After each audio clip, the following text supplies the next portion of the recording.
Ranson, our hero, is the second prince, the favorite of the entire kingdom, the one who could dismantle a group of merciless creatures in an instant. In his youth, this young man achieved the rank of Swordmaster, which allowed him to lead others. But not everyone was his admirer, including the envious youth Nagi. In between training sessions, he found time to undermine the public's trust in the great warrior, offering Ranson PvP and bullying him in front of his younger brothers and sisters.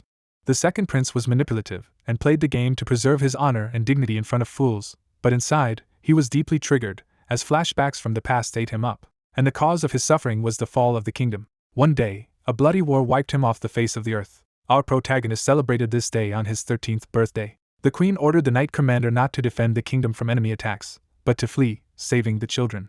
The mother gave the desperate child an ancient relic, activating which could grant buffs, and promised that it would help him restore the honor of the fallen royal family. Long wanderings and attempts to escape to the other side of the world yielded profit and improved the protagonist's physical skills. Ranson already believed he was ready for any challenge to protect his children, but fate does not forgive respite, and a new hardcore quest was already on his tail. The protagonist rushed into the enemy castle. Faced with an imbalanced opponent, the Swordmaster decided to show him all his skills.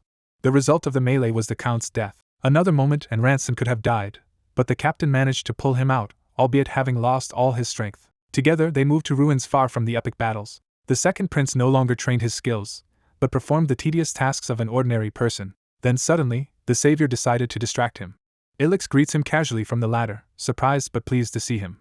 His footing slips on the rung before he can climb down safely. He tumbles from the ladder, startling Ranson. Ranson rushes to check him, but Ilix brushes it off and asks about the Count instead. Ranson admits the Count gave the same answer as always and told them to wait another month. Ilix accepts the delay and suggests they simply ask again next month. Ranson changes the subject and scolds Ilix for doing dangerous labor himself. Ilix laughs it off, saying he cannot make the younger kids handle everything. Ranson reminds him those children are no longer little anymore. Even so, Ilix knows Ranson still feels responsible for shielding them. Ranson grumbles that Ilix is about to make one of his usual noble promises to protect everyone. Ilix also anticipates Ranson lamenting that only the legendary elixir could truly solve their problems. The elixir is recalled as an ancient life-restoring miracle once rumored to have been found in the Ilnian dungeon centuries ago. Ilix dismisses it as nothing more than an old tale. He insists such a miracle has little to do with him, and tries to end the gloomy talk. Ranson quietly concedes that a miracle like that probably will never come again. Their conversation is interrupted when the students urgently call for their teacher. A falling beam suddenly threatens the training yard. Ilix reacts instantly, and catches the danger with one prosthetic arm. After saving the boys, he grumbles that he just repaired the roof and refuses to do it again. He returns a practice sword and teaches the boy never to let go of it in a crisis. The student protests that he had gripped it as tightly as he could. Ilix explains that swordsmanship is not just about squeezing harder. He demonstrates that a proper stance begins with bracing both legs and distributing weight through the whole body. He adds that the swordsman must picture the opponent clearly before striking. As he settles into the lesson, Ilix's focus sharpens with unusual intensity.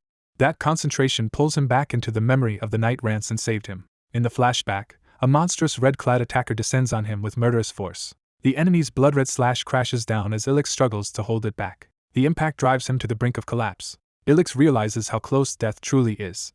The attacker taunts that the more Ilix tries to protect, the heavier his hesitation becomes. With that cruel insight, the enemy declares that Ilix should die. Ilix answers with a blue counterstroke that meets the descending red blade head-on. He steels himself with the conviction that because he has people to protect, he cannot die here. The attacker is thrilled rather than shaken by Ilix's resistance. Ilix's desperate counter cuts the enemy's hand and forces him back. Even while wounded, Ilix strains to press the advantage. He surges forward with another blue-edged strike as the enemy recoils. Back in the present, Ilix's prosthetic hand tightens around the training sword as the memory fades. Ranson watches him closely, sensing the old trauma behind his sudden intensity. The students stare in awe as their teacher accidentally splits the wooden dummy apart. Ilix himself blinks at the shattered target, momentarily surprised by his own force. He awkwardly apologizes and promises to repair the dummy he meant only to use as an example. Before the moment can settle, another student comes running in panic. Ranson immediately recognizes from the boy's urgency that something serious has happened. The boy blurts out that Daisy and Sequelin are in danger. Ilix's expression hardens at once. As he enters the old hall, he senses an ominous atmosphere. The smell of blood tells him this is far beyond a childish scuffle. He shouts for the children as he rushes deeper inside. He finds Daisy and Sequelin locked in a real sword fight, both already injured. The red-haired girl is Daisy of the Ilnian family. Her blue-haired opponent is Sequelin of the same family. A mocking voice greets Ranson as several intruders reveal themselves around the children. Ilix instantly recognizes the danger and goes cold. The speaker introduces himself as Nagi, a vassal of Xia's, and demands to know what Ranson thinks he is doing. Nagi smugly claims they are merely conducting an interview. Ilix repeats the word in disbelief, already hearing the malice behind it. Nagi explains that if Daisy and Sequin show enough promise, he intends to take them into his direct bloodline. Ilix is disgusted that Nagi would taint the children with his blood.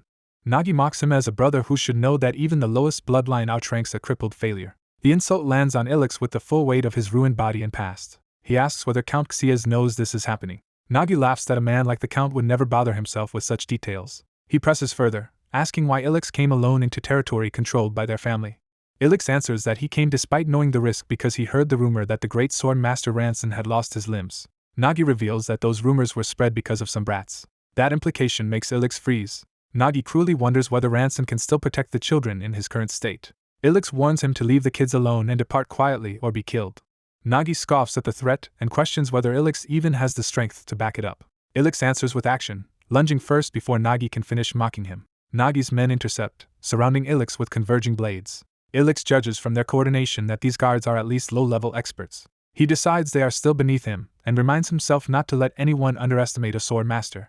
Meeting all their blades at once, he declares that a Swordmaster is not something to look down on. Blue force gathers around his prosthetic grip as he channels power through the sword. He releases a sweeping wave that blasts the attackers away. The shock tears across the hall, hurling the guards aside and cracking the floor. Nagi applauds with mocking admiration, saying Ranson is still as amazing as ever. Ilix coldly notes that these rookies truly have no sense of fear. Nagi only smiles wider and tells him not to be so harsh. He says the children cannot be blamed for fear when the thing facing them is a monster. Ilix answers that Nagi is still as insecure around him as he always was. Nagi seizes on that word with offended amusement. Daisy and Sequin are startled that Ilix's taunt seems aimed directly at Nagi himself. Nagi's aura flares blood red as his composure slips into fury. Ilix realizes with alarm that, in his current condition, there is no easy escape from this fight. He resolves to settle everything with a single decisive strike. Blue energy surges around him as he leaps high to bring that finishing blow down. Nagi calmly braces beneath the descending attack, wrapped in red power. Ilix sees an opening and believes he has him. He unleashes a concentrated slash meant to cut through everything at once. But in the instant after the strike, Ilix senses something is wrong. Nagi slips through the attack line and closes in at point-blank range. Their blades collide violently as Nagi nullifies the killing stroke. Nagi grins and asks what happened to Ilix. He reveals that Ilix's core is completely ruined, and Ilix is shocked that Nagi can tell. Nagi boasts that he did not rise to the top ranks for nothing. He claims this proves his long-held belief that bloodlines are superior. With Ilix faltering, Nagi wonders aloud what he should do with him now. He turns that threat toward Daisy and Sequin, asking if he should kill them one by one instead. Ilix's hand tightens on his hidden dagger, as he considers a last resort. He quietly draws the concealed blade, deciding to gamble everything. Nagi addresses him almost gently, savoring the moment. Ilix swallows his pride and asks Nagi to stop here because there are children present, and they must at least be spared. Nagi pauses, puzzled by the sudden plea. Then he realizes with delight that Ilix is begging. He openly mocks the fallen Swordmaster for pleading with him. Ilix admits it without shame, because he knows Nagi's cruelty too well. He understands that what Nagi truly wants is not victory but to trample him, and watch him break. Nagi decides that means he cannot let Ilix off easily. Ilix lowers his eyes, enduring the humiliation for the children's sake. Nagi says he wants to stretch himself a little and toys with Ilix's helplessness. He suddenly drives a brutal punch into Ilix's face. Before Ilix can recover, Nagi follows with another savage blow. The repeated strikes leave Ilix bloodied and reeling. Nagi slams him down hard onto the floor. He kicks Ilix away like a broken toy. Planting a boot on Ilix's head, Nagi forces him into the cracked stone.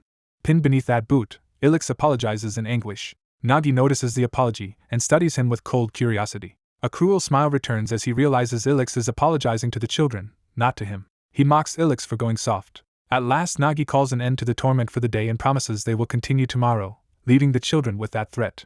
Once he is gone, the younger students panic that their teacher truly lost and do not know what to do. Ilix, battered but calm, tells them it is enough that he managed to protect everyone. Night falls under a cold full moon. The quiet house outside contrasts with the tension still lingering within. Inside, Ilix confronts Daisy and Sequin over why they acted as they did. He asks Daisy directly whether she was really trying to become bloodline kin. Sequin bows his head first and apologizes to his teacher. Daisy remains silent, arms crossed and emotions tightly held back. Ilix presses her, asking if she has anything to say for herself. Instead of answering meekly, he rejects the whole premise as nonsense and demands the truth. Daisy fires back by asking why she should not be allowed to serve under Xias. She reminds Ilix that even he once served that same lord as a retainer. Ilix snaps at her not to speak as if she understands and asks whether she has forgotten what really happened. He reveals that Xias's greedy attempt to become a vampire led to the deaths of their comrades and families alike. The memory ends on the image of those slaughtered victims, showing the blood-soaked cost of that ambition. Daisy bitterly concludes that her life has already been twisted into this miserable state. Lanson coldly condemns her for wanting to survive by submitting to a man. He presses further, disgusted that she would live by drinking blood. Daisy explodes, demanding to know why he thinks he has any right to judge her. Through tears, she insists that her life is hers to handle. She tells him to stop meddling and live his own life instead. Unable to bear the exchange any longer, Daisy storms out while Lanson calls after her. The door slams, leaving the room abruptly empty of her anger. Silence settles over the cabin as Lanson and Seclin remain at the table with the tension hanging between them. Lanson is left staring after Daisy, shaken by what just happened. Seclin gently tells him Daisy spoke in anger rather than from her true heart. Lanson admits he already knows that. He remembers a past moment of kneeling in defeat, burdened by helplessness. From that memory comes the thought that bowing in such circumstances also takes courage. Seclin sees through him and says he must be suffering badly. Wanting to help, Seclin offers to fetch a healing potion from Uncle Burson. Lanson starts to thank him, briefly softening. Before the moment can settle, Burson bursts in anxiously to check on Lanson. When asked what happened, Burson begins explaining what Lena told him earlier. He says Lena heard from Daisy that Lanson and Nagi were fighting and someone might get hurt. Because of that, the frightened girl came to him asking for help. Lena clings to him, embarrassed that her secret involvement has been exposed. She protests that Daisy promised to keep quiet, and Burson sheepishly admits he forgot. Lanson lets out a small laugh at the awkward scene in front of him. The tension breaks further as he laughs openly for the first time in a while. He thanks Burson, Lena, and Seclin for worrying about him as Burson offers over the potion. Lanson reaches out with his mechanical hand to accept the red medicine. Holding it, he quietly directs his gratitude toward Daisy as well. The night outside feels calm for only a brief moment. As soon as he tries to steady himself, a violent coughing fit interrupts him. He doubles over, clearly far worse off than he let the others see. His damaged mechanical hand trembles under the strain. Clutching his chest, he bitterly thinks that if his core were intact, Nagi would not have been a problem. A memory of children running in happier times flashes through his mind. He tells himself that protecting those children alone is reason enough to keep going. But he immediately faces the next problem, knowing Nagi will return tomorrow. Looking at his ruined hand, he realizes he is running out of options. He decides he has no choice but to use a hidden royal artifact embedded in the prosthetic. Blue magic blooms from the device as he activates it. The strange construct stabilizes in his palm like a portal or key. He resolves to sell a treasure of the Van Roa royal family to raise money for the children's safety. Since obvious symbols of royalty could be traced, he narrows the choice to something safer. In the end, he decides the only thing worth risking is the Book of Fate. Even as he summons it, he admits he never understood why that book counted as a royal treasure. The book opens and its ancient script begins glowing with power. The letters twist and rise as if the text itself is awakening. A readable record appears before him describing a cultist's secret chapel on a specific ancient date. Lanson is stunned that he can somehow understand a language that should be long lost. Before he can process it, the book erupts with blinding force and drags him in. A royal-looking medallion and layered sigils flash through the surge of magic. The vision collapses into a splash of water-like light as the transition completes. Back in the room, the curtains stir as if the magic has just torn through the air. The cabin is suddenly empty, with only the table and fallen chair left behind. Lanson snaps awake in shock somewhere else entirely. He finds himself moving among hooded figures before he can understand why. Even while running with them, he cannot grasp why he is acting as if he belongs there. He realizes this is no illusion and that the place around him is physically real. The architecture looks like the Onion dungeon, except impossibly new and intact. Surrounded by unknown robed people, he struggles to understand what is happening. One cultist suddenly senses him and announces that an intruder has entered the chapel. The leader orders the others to secure the elixir before anything else. That single word jolts Lanson, because the elixir is exactly what he needs. Connecting the fresh dungeon, the ancient date, and the elixir's origin, he realizes he has reached the era when it was first hidden here. The conclusion hits him in full. He has traveled 10,000 years into the past. He advances carefully on his prosthetic leg, trying not to draw attention. Ahead, the cultists gather around a pedestal where the elixir rests under guard. Seeing the scene up close confirms for him that everything is real. The elixir's presence leaves no doubt that he truly stands in the distant past. A grinning cultist reassures the others that the elixir remains safe. Lanson, hidden among them, thinks that if he can seize it now he can recover everything he lost. He counts the hooded figures surrounding him and measures the danger. There are 12 enemies in total, too many to rush blindly. He weighs killing them all immediately to steal the elixir, but hesitates. The leader decides to split the group up and search for the intruder before moving the offering. He assigns pairs to the east and west passages. When the north passage team is named, Lanson freezes because one of the names is his own. That makes him suspect the book has forced the people here to perceive him as an ally. He reasons that only powerful mind-affecting magic could create such a seamless false identity. A nearby cultist snaps at him for standing around and breaking formation. Lanson falls in line and urges his assigned partner onward to avoid suspicion. For the moment, he decides to gather information and wait for a better opening. The pair heads deeper into the passage under the chapel's torchlight. The corridor ahead flickers with fire and shadow. They continue through the ancient hall, still unaware of what is about to interrupt them. A lone blonde swordswoman suddenly appears in their path and stops them cold. She sizes them up with a low, dangerous calm. Lanson immediately tenses, sensing that she is far more dangerous than the cultists. Without warning, she launches a purple-charged slash. Her killing intent crashes down with overwhelming force. She follows through in a sweeping strike that tears through the air. Lanson notices a strange transparent haze around the attack rather than ordinary sword aura. The slash races toward him before he can fully analyze it. He barely intercepts it with a hastily formed blue blade from his prosthetic. The impact jars his arm and weapon violently. He is driven back by the sheer force of her strike.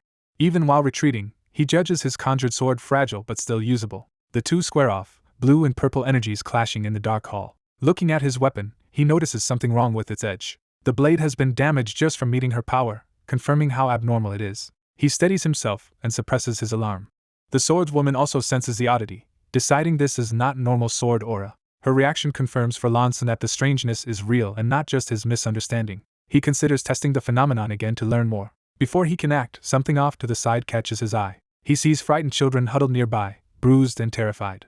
The sight makes him blurt out in shock, wondering why children are here at all. The blonde swordswoman denounces him as a disgrace for standing with child kidnapping cultists. She accuses him of planning to use the children as living sacrifices. That accusation triggers a memory of the warm family dinner he was trying to protect. The contrast with that peaceful scene hardens his resolve.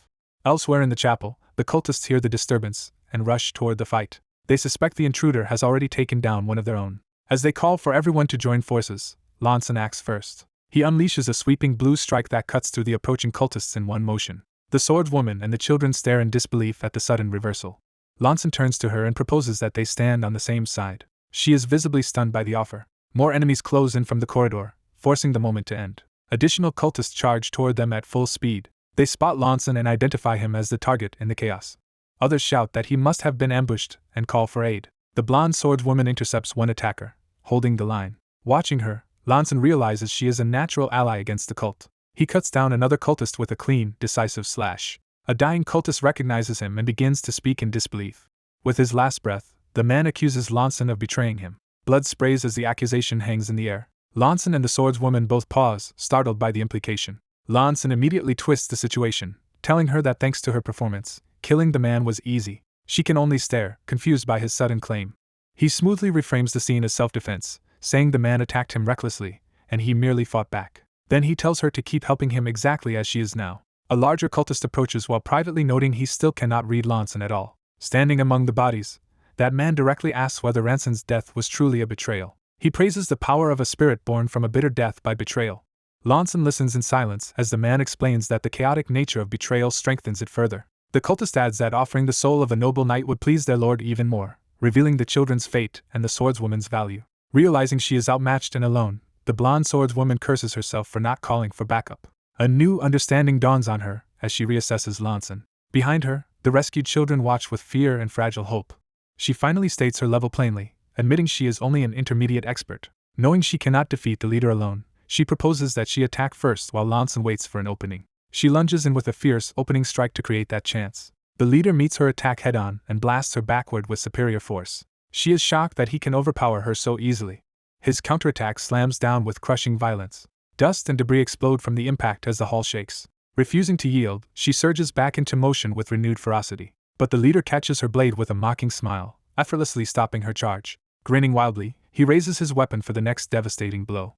A blonde swordswoman realizes too late that the fight has turned deadly. At that instant, Ranson hardens his resolve and draws on a dark blue aura. He steps forward through the swirling power instead of retreating. Ranson launches himself into the fray with overwhelming speed. He intercepts a hooded attacker before the man can finish his strike. The blonde woman is stunned that he moved in at all. A glowing pendant flashes, revealing that some hidden artifact has just activated. Ranson feels the impact of the sudden intervention and grits through the pain. A red aura slash meant to kill him is diverted at the last moment. The attacker realizes the pendant just saved Ranson from certain death. The corridor erupts into chaos as Ranson clashes with multiple hooded swordsmen. His enemies recognize that even with an artifact his defense is unnervingly precise, while Ranson marvels that the blonde woman has endured this impossible assault for so long. The lead assailant smirks and prepares another vicious strike from behind her. The blonde swordswoman throws herself in to block the blow despite her exhaustion. She angrily demands to know why Ranson is interfering. Ranson, noticing the color of her sword aura, cannot understand why someone so gifted seems so weak. The enemy bitterly mocks himself as a failed swordsman who possesses colored aura yet still cannot read the heart of the sword. Before they can process his words, he lashes out and cuts the blonde woman down. She is hurled across the floor and collapses hard, disarmed. The killer advances with savage delight, certain the fight is over.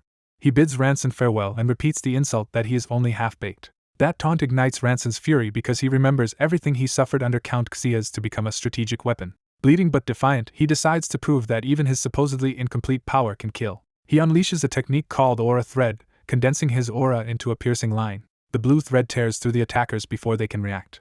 The lead enemy is shaken as Ranson's power suddenly rises to an entirely different level. Ranson's attack blasts through the corridor and shatters the enemy formation. He turns the insult back on his foe, showing what a truly dangerous half-baked swordsman can do. The hooded killer barely manages to block as the blue thread closes on his throat. For the first time his confidence falters into fear.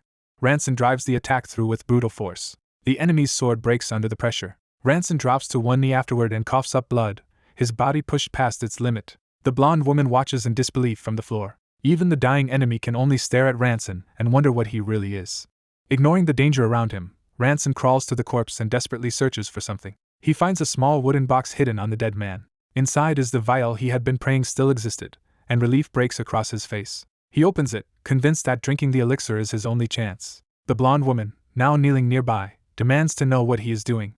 Before he can drink it, the vial is knocked from his hand and spills across the floor. She rushes toward the fallen body and the wasted elixir in confusion. As the liquid spreads, a hidden pocket watch-like relic begins to glow beneath the surface. The spilled elixir triggers the relic and a strange temporal force erupts. The night sky over the ruins hangs still as time itself seems to bend. Elsewhere, Daisy wonders where her brother has gone so late at night. After learning he went out and has not returned, she decides she must apologize to him even if it is late. She heads to his room hoping he may have come back. The moment she opens the door, dread seizes her. She finds Ranson collapsed and bloodied inside. In panic she calls out to her brother. Even unconscious, he clutches the small box as if it matters more than his life. Burson and the family quickly move him onto the bed. They gather around him in anxious silence as he lies unconscious. Daisy insists on staying by his side, and Burson agrees to be called when Ranson wakes. After Burson leaves, Daisy remains alone with him, still shaken. She watches over him quietly through the night. Guilt overwhelms her as she thinks that someone stronger than anyone else was hurt because of them. Her shame grows so intense that she feels she deserves to die. Then Ranson stirs, pulling her from her self-reproach. As consciousness returns, he realizes in shock that he only drank half the elixir before everything changed. He bolts upright, gasping. Looking around the room, he is startled to find himself back in bed again. He wonders whether the whole ordeal was only a dream until he sees Daisy beside him. Daisy, relieved and worried, bombards him with questions about his disappearance and the blood covering him.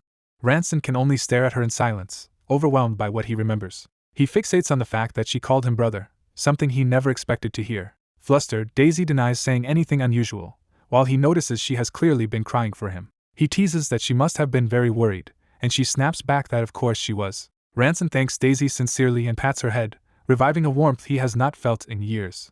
He quietly savors how long it has been since they could act like family. A sudden sensation in his body interrupts the moment. Daisy panics as he doubles over, fearing his wounds are worsening. Instead, Ranson realizes with dawning amazement that this is not pain but proof the miracle was real. Daisy stares as a golden light bursts from him and his body begins changing. His prosthetic limbs loosen and fall away. Bare feet touch the floor where artificial legs had been. Standing on his own restored body, Ranson declares that what was lost has returned. Daisy can only gasp at the impossible sight. Overcome with triumph, Ranson proclaims that he has truly returned.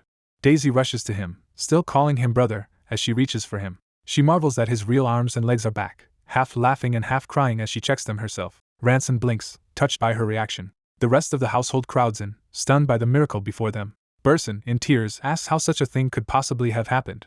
Ranson explains simply that he drank an elixir, leaving Burson aghast at the cost of even a single sip. Before explaining further, Ranson says there is something he needs to confirm. He tests his restored body, and Burson reassures him that some rehabilitation may be needed but the recovery is real. Ranson takes the wooden box again, intent on understanding the relic inside. He asks Burson to come with him at once. Back at the ruins, Ranson reasons that the elixir must originally have been placed on the altar there. Burson, confused and uneasy, asks why they have returned to this place. Ranson opens the box and reveals a glowing key, saying he wants to test his suspicion. He recalls that the rear of the ruin had been guarded far more heavily than the front. From that, he concludes the key must open a hidden chamber. When he activates it, a massive magic circle ignites across the wall. The sealed passage responds and begins to open before them. Both men are left staring in astonishment at the hidden mechanism. Beyond the wall lies a secret treasury with chests of gold and relics. Burson immediately realizes that the gold alone is worth a fortune. Ranson sees that the chamber also holds ancient artifacts, swords, armor, and magical tools. Burson presses him again, unable to reconcile this discovery with Ranson's sudden regeneration. Ranson admits he can hardly believe it himself. Then he reveals the truth that he traveled to this very place 10,000 years into the past. Burson can only blurt out his disbelief. For Ranson, that disbelief becomes certainty that the impossible journey was real. He realizes that if the artifact's power is not limited to a single use, he could return to the past again and again. With that possibility, he sees a path to achieving anything, though he tells Burson he must first handle another matter. His expression hardens as he turns toward unfinished business. Elsewhere, the vampiric swordsman relaxes in smug satisfaction.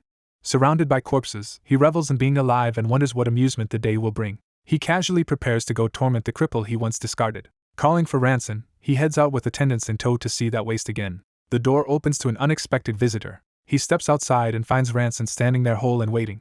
The swordsman mockingly asks whether Ranson came all this way just to greet him, but his bravado cracks as he notices Ranson's restored limbs. He stares at the feat that should not exist. Realizing the significance, he orders his men to inform the lord that Ranson has recovered his core. Ranson calmly draws his sword before the messengers can escape. He attacks first with a blue aura strike too fast to follow. The vampiric swordsman barely reacts as the attack closes in. The blow tears across him before he can fully defend. The strike punches through one of his attendants as collateral. A second attendant is cut down just as brutally. In an instant the escorts are dead, leaving only the master standing. He is shaken that Ranson could kill his men so effortlessly. Ranson remains cold and composed, no longer the broken man his enemy remembers. Dark blue aura coils around his sword arm as he prepares another technique. He surges forward, using the thread-like aura to close distance unpredictably.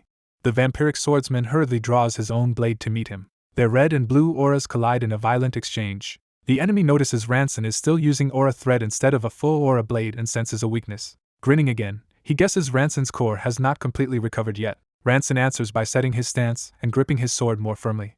The swordsman dismisses the concern and decides it does not matter. Ranson counters with another fierce blue strike, determined to end it anyway. The enemy boasts that he is no longer the same as 3 years ago, but a noble-blooded direct relative of the Count. He claims this body now possesses superior physical ability and near-immortal regeneration. On top of that, he channels a vampiric aura through his weapon to amplify his power. He declares that even a Swordmaster would struggle against him in this state. Ranson's blue attack slams into the empowered red blade head-on. To the enemy's shock, the blue force keeps pushing through his guard. The strike slices cleanly across his neck before he can recover. His severed head hits the ground in stunned disbelief. The body begins to dissolve into pale ash, proving even his vaunted regeneration has limits. Ranson, breathing hard, notes that his core is restored but his scattered aura still needs to be gathered back together. Morning light breaks over the ruins as the battle finally ends. Later, Daisy asks again whether he truly went back to the past and drank the elixir there. Ranson confirms it, and reveals that the treasure of the Vanroa royal family was what sent him back through time. As they discuss the mysterious book, the older man asks whether Ranson can return to the past again, but Ranson admits the artifact has shown no reaction since the first time. C. Milan suggests that only an artifact from the ancient age of magic could explain such impossible time travel. Ranson struggles to accept that something so small could truly contain a power close to the divine. The red-haired girl points out a contradiction, noting that if he drank the elixir 10,000 years ago, it should not have only been discovered 200 years ago. That objection sparks a realization in Ranson. He concludes that he must have consumed only half the elixir before returning to the present. When he asks whether history ever mentioned only half the elixir being found, the older man says no one ever recorded the amount. Ranson realizes that means there is no way to tell whether history was always incomplete, or whether he altered it himself. He reasons that either only part of the elixir was originally discovered or his actions in the past changed history so that only half remained. She warns him that if he can travel back again, whatever he does there could reshape the entire world. She presses him to decide what he would actually seek if he gained the power to change the past. Ranson turns inward and confronts the answer he has carried all along. What he wants most is revenge for the night he lost his parents and siblings. The memory of that devastation hardens his resolve. He declares that as the last royal of Vanroa, his true goal is to rebuild the fallen kingdom. Before any restoration can begin, he knows he must kill Count Xlaz first. He remembers trusting Count Xlaz and the Lord of Kushan, believing service under them would protect his family. Now he bitterly understands that happiness built on another tyrant's power can never be secure. She reminds him that Xlaz is no ordinary enemy, since he was already a Swordmaster before taking Delkich's true blood. Ranson accepts that there is no avoiding the confrontation, especially now that Xlaz may react unpredictably once he learns how monstrous he has become. She states plainly that the battle with Xlaz is inevitable. Ranson notes that the monthly tax report owed to Xlaz is due in 3 weeks. He decides they must settle everything with the Count before that deadline arrives. With that decision made, the story shifts toward preparation. Ranson begins training alone with a sword in the ruined courtyard.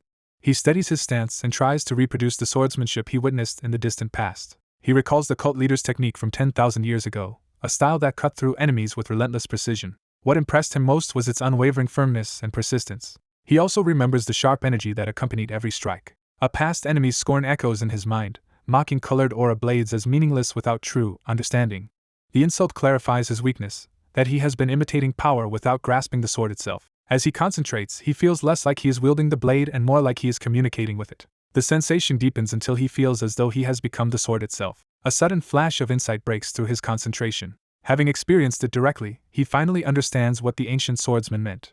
He realizes the force gathering around his blade is not ordinary aura at all. His breakthrough is interrupted when the red-haired girl rushes in with urgent news. She reveals that Count Xlaz has made a move. The scene shifts toward the Count's domain as the threat closes in. At the Lord's castle, a subordinate reports to Count Xayas that the Ranson family has been invited to the manor in 3 days.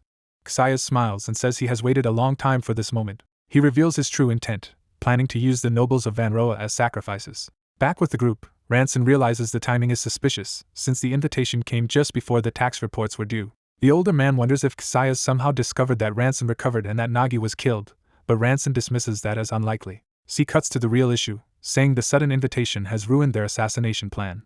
She explains that their best chance had been to strike during one of Count Xayas' private rituals. Since her brother was transformed, she has tracked the Count's habit of leaving the manor alone once a month to perform that ritual. The red-haired girl adds that she has personally seen Xayas' men kidnapping children. She reveals the full horror, that he also slaughters villages that cannot pay taxes and uses both corpses and children as ritual sacrifices. Ranson is shaken to learn that the man he once knew now prepares bodies and living victims for a being he cannot even comprehend. He realizes that while he was crippled and isolated, the world around him descended far deeper into darkness. Unable to ignore how much she knows, he asks where all this information came from. She answers simply that she has built her own information network. Ranson is stunned that she has been moving through such a dangerous city alone. She brushes that aside and insists the important fact is that their original plan is finished. The older man lightly reminds her she is grown now, but Ranson still worries about the danger she faced. The red-haired girl hesitates, still troubled by what lies ahead. She asks the question all of them fear, whether they can truly stand against Xayas. Ranson answers that they must, drawing out a sword with renewed determination. He says this blade is the reason they still have a chance. The older man recognizes it at once as the king's sword. He explains that it was forged from silver steel fallen from the heavens and refined through aura. Ranson grips the weapon as if accepting a burden and a promise at once. He is told that vampires and other abominations cannot endure a strike from this blade. She places her trust in him, saying that if he fails, dying together would still be better than surrender. Her blunt loyalty catches Ranson off guard. She immediately softens the moment by claiming she was only joking. Even so, she returns to the practical problem that they still need a new way to kill Count Xayas. Ranson decides that however dangerous it is, they must pursue the only path left. The story shifts to Luara village, where children are still living ordinary lives for a few final moments. The boys laugh and compare the mushrooms they gathered, turning it into a game. One of them runs ahead, eager to settle the contest once they get home. That innocent race ends when the mushroom slips from his hand. A sudden inferno engulfs the village, replacing play with chaos in an instant. The children freeze in confusion and terror as they try to understand what is happening. Armored soldiers begin cutting down villagers amid the flames. Another fleeing villager is struck from behind and killed without mercy. Carts already piled with corpses reveal that the massacre is organized, not random. More soldiers spread through the burning streets, tightening the slaughter. They spot the children and order that none of them be allowed to escape. The soldiers close in with drawn blades. The children panic as death bears down on them. A sudden projectile tears through the air before the soldiers can strike. The shot punches through a helmet with lethal force. A second soldier falls just as brutally, dropping the attackers in an instant. The children stare in disbelief, unable to process their sudden rescue. A rugged archer approaches and gently checks whether they are hurt. Still trembling, one of the boys asks who he is. The man introduces himself as Rivera Pietro. The children recognize the name with dawning shock. They realize the stranger before them is the Baron himself. Rivera tells them explanations can wait until they are safe. He gathers the children and orders them to flee the village at once. One boy resists, crying that his mother is still inside the burning village. Rivera knows killing a few soldiers will not stop the larger atrocity. As the village burns around them, he condemns the Count as a monster beyond redemption. Night falls over the Count's castle as the consequences of the massacre continue unseen. Inside the fortress, soldiers wheel in carts loaded with blood-soaked bodies. More wagons line the walls, showing the scale of the harvest. The covered loads make clear that the dead are being stockpiled for a purpose. The grim procession continues without pause. A subordinate reports that they have delivered 116 bodies, exceeding the day's required quota. The Count answers with pleased amusement rather than disgust. He dismisses his men and says he will handle the rest himself. His servant obeys and withdraws immediately. Left alone, the Count places a hand on the mound of corpses. Dark power begins to seep from the bodies into him as he feeds on the death he created. He notes that Ranson's group will enter the palace tomorrow and savors the arrival of the moment he has awaited. As he turns away, a hidden glint among the corpses betrays that someone else is present. A hand emerges from beneath the bodies and reaches for the concealed weapon. The Count remains unaware for one crucial instant. Ranson tightens his grip and prepares to strike from concealment. He draws the king's sword in absolute silence.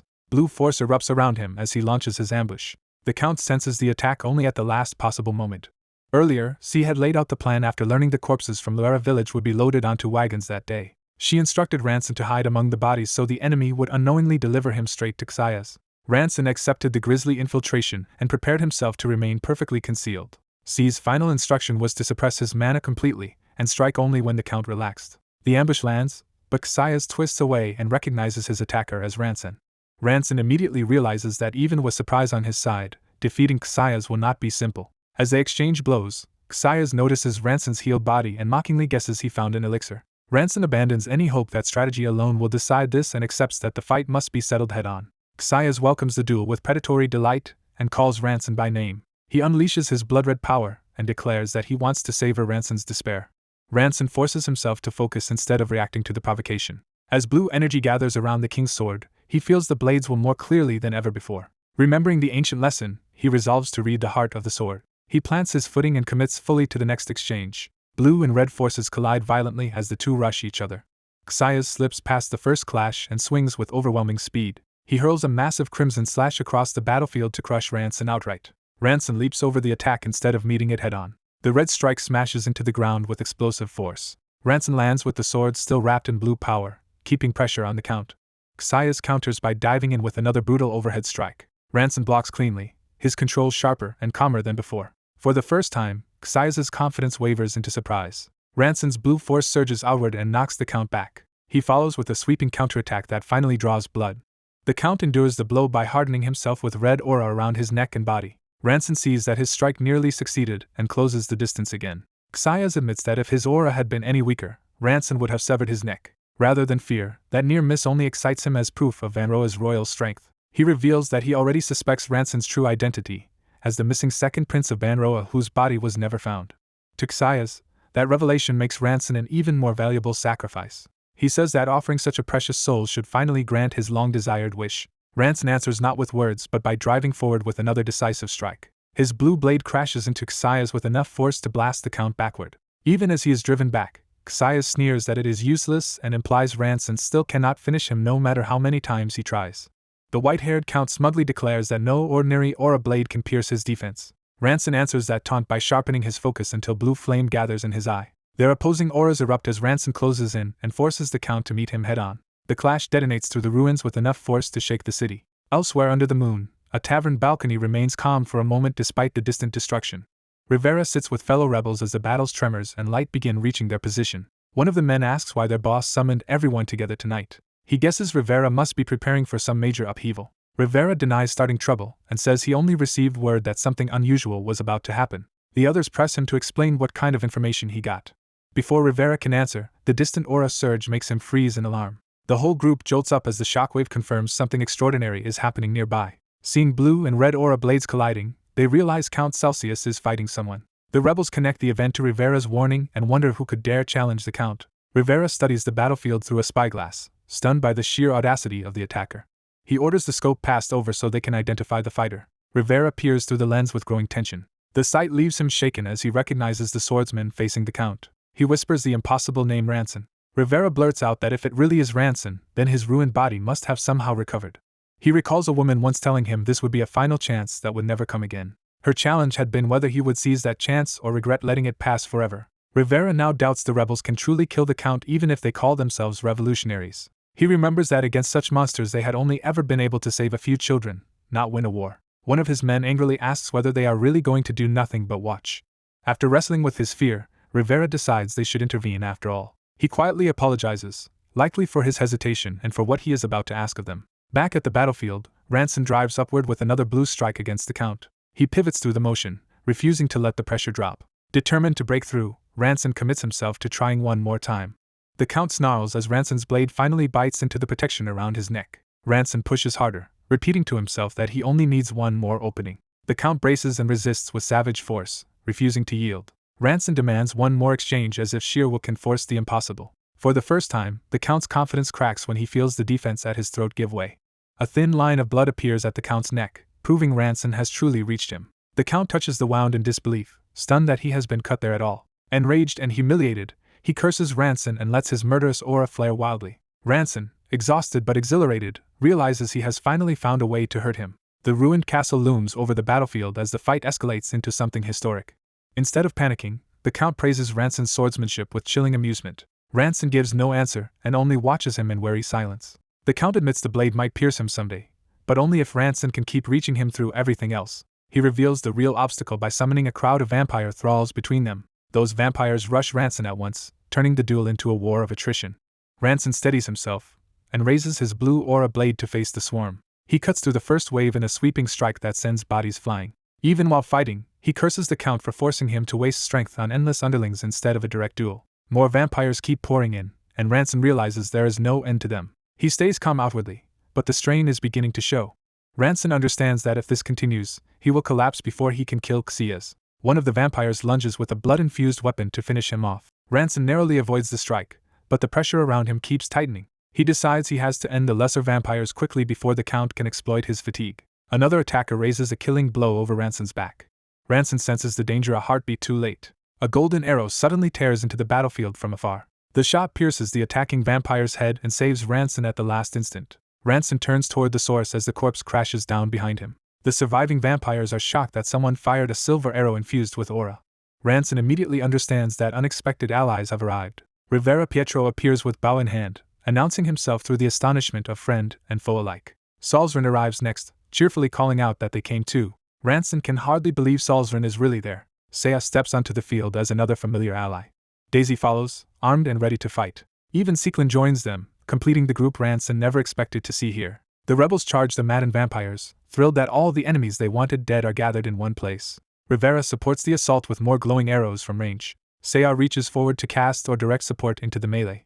Her intervention helps another vampire fall under the rebels' coordinated attack. Daisy and Sequin each engage separate foes, proving the whole group came prepared to fight. Ranson protests that they should not have risked themselves by coming here. Daisy rebukes him for always trying to shoulder everything alone now that they are all grown. She insists this battle is something they must face together.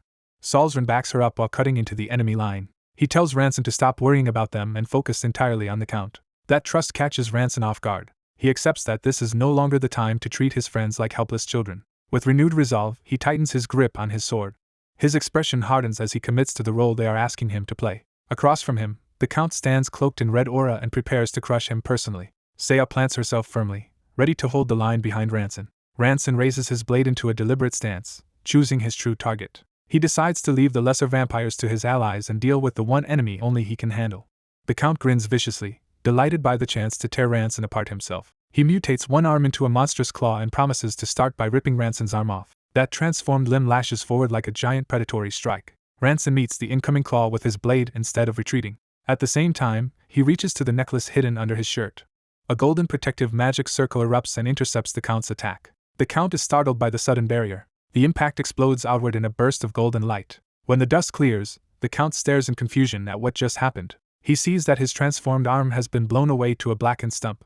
Unable to understand the reversal, he demands what in the world Ranson used. Ranson reveals the answer by holding up the necklace of protection and cursing the Count for overlooking it. He recalls it as a relic he found in the ruins and kept for exactly this kind of moment. Though the necklace shatters from use, Ranson notes that it served its purpose. The Count's severed monstrous hand crashes to the ground between them. Ranson recognizes that the all-out exchange has finally created the opening he needed. He decides this is the moment to unveil the hidden trump card he has been saving. Blue power begins flowing through his sword in a new and deeper way. Ranson enters a state where his own heart and the sword's heart become one. He swings with a level of control and force beyond his earlier aura blade.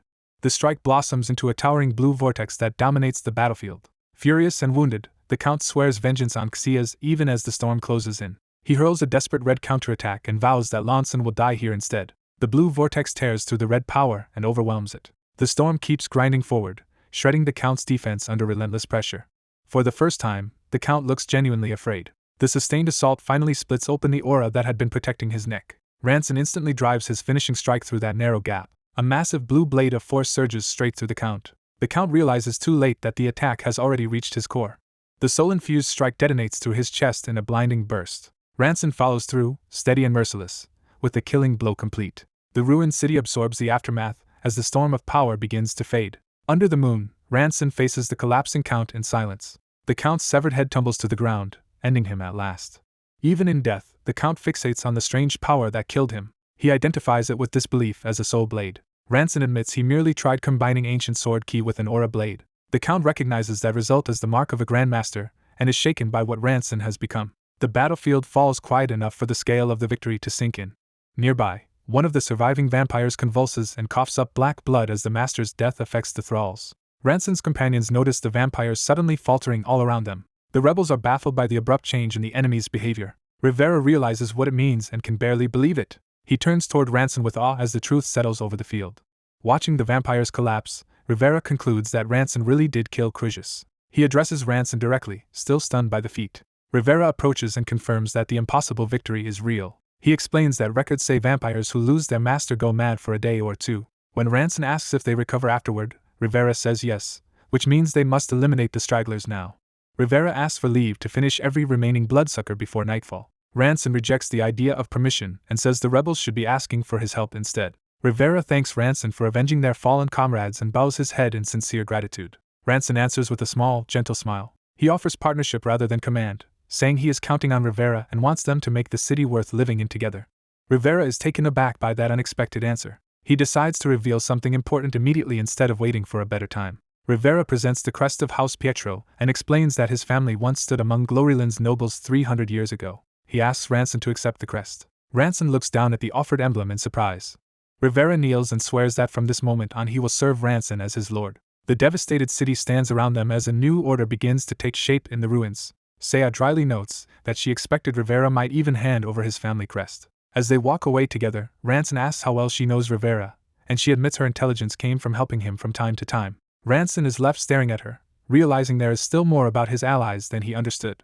As they hurry through the city, the woman scolds him for helping rebels, and he downplays it as a small favor. She decides the aftermath can be left to Rivera while they focus on uncovering proof of the Count's corruption. Her plan is to expose the Count so thoroughly that the citizens will turn against him and support their side. He agrees, already thinking ahead to how public opinion will decide control of the city. With Crucius dead, they realize ruling Kushan's city now depends on winning the trust of its people. To do that, they quickly organize merchants and townsfolk into an investigation team to gather evidence of the Count's atrocities. Their search leads them to a chapel tied to the cultists, and they approach it hoping to find something hidden there. They step inside cautiously, expecting secrets rather than worship. At the altar they find only a grim horned statue presiding over an eerily empty sanctuary. The place seems unimpressive at first, which only makes its silence more suspicious. He jokes uneasily about the statue's unsettling presence, masking his tension with humor. Then she notices something unusual and points it out before he can dismiss the place completely. A familiar green light suddenly flares around him, catching him off guard. The glow intensifies from the object on his person as if it has reacted to the chapel. He pulls out the source and realizes the pendant has begun shining on its own again. The artifact spins with bright green energy, clearly responding to something hidden nearby. Following its pull, he opens a blue portal-like storage space to retrieve what it is calling to. The reaction leads him to a glowing book, and he recognizes the same ominous activation from before. The woman identifies it as the Book of Fate and suggests opening it at once. He refuses because opening it now could send him back through time and leave the territory defenseless to rival factions. Accepting that risk, they decide to put the book away instead of triggering it immediately. He reaches to store it, trying to end the danger before it escalates. But the book suddenly flies open on its own, ignoring his attempt to suppress it. Its pages reveal a date and a declaration that the master has returned after seizing the cultist's treasure. He is stunned as the book's prophecy begins to act on him rather than merely inform him. A second artifact with a star-like crest appears in the surge, as if another mechanism of fate has been activated. Blue energy erupts like water, swallowing him in a forceful temporal pull. When the light clears, he is no longer in the chapel but riding beneath an open sky in broad daylight. He realizes with dread that the book has sent him into the past once again. Still disoriented, he tries to figure out where and when he has landed this time. A glance around tells him he is traveling through open fields in a wagon. He also notices he is surrounded by several hooded passengers, so he cannot move freely or reveal himself. Before he can sort out the situation, he senses an oppressive presence among the group. An older hooded man radiates such overwhelming pressure that even the time traveler is shaken. The man addresses him by name, Ranson, as if he has been expecting him to wake. The traveler immediately judges that this man far surpasses the cult leader he fought before. Instinctively, he reaches for his sword in case the encounter turns hostile. Yet he holds back, realizing a reckless move against someone this powerful would be fatal. He senses that the threat is not just the man himself, but the strange force gathered around him. The entire area's mana seems to revolve around the old man, a phenomenon so extreme it feels impossible even for a Grand Master. The old man removes his hood, revealing himself openly rather than hiding his authority. He introduces himself as Grand Duke Raytina Celsius, and calmly says he once met the boy by chance and took him in as a disciple. The traveler is thrown by the claim, realizing this timeline expects him to be the Grand Duke's student. When the Duke momentarily questions that memory, another retainer reminds him he accepted the boy a week earlier. The Duke then recalls bringing him along and treats the arrangement as already settled fact. He remarks that the whole situation feels strangely ordained, almost like divine intervention. The traveler is baffled because the Duke neither submits to his hidden nature nor fears it like the cultists did. Instead, the Duke declares himself an enemy of the cultists and frames their destruction as his sworn purpose. He formally names the boy Ranson Banroa and states that he became his disciple a week ago. The Duke explains that they are currently traveling to his castle, where the boy will begin receiving instruction. The traveler is unnerved that the man keeps explaining his supposed past to him as though reading from a script he never lived. Even so, the Duke places sincere hopes in him and speaks as if their shared purpose matters deeply. That only heightens the traveler's suspicion that the Duke may somehow see through his true identity. Unable to understand the man's attitude, he can only sit in tense confusion. He concludes that the Duke recognizes him as an anomaly yet still chooses to treat him with warmth, which makes the mystery worse. To probe the truth, he politely returns the respect and addresses the Duke as master. Then he directly asks whether the Duke is truly comfortable taking him in without knowing who he really is. The Duke admits that is exactly why his trust feels so strange and significant. He says the one thing he knows for certain is that the present events align with a purpose he has carried for a long time. From that, he suspects this meeting may be the result of an old promise or agreement he once made.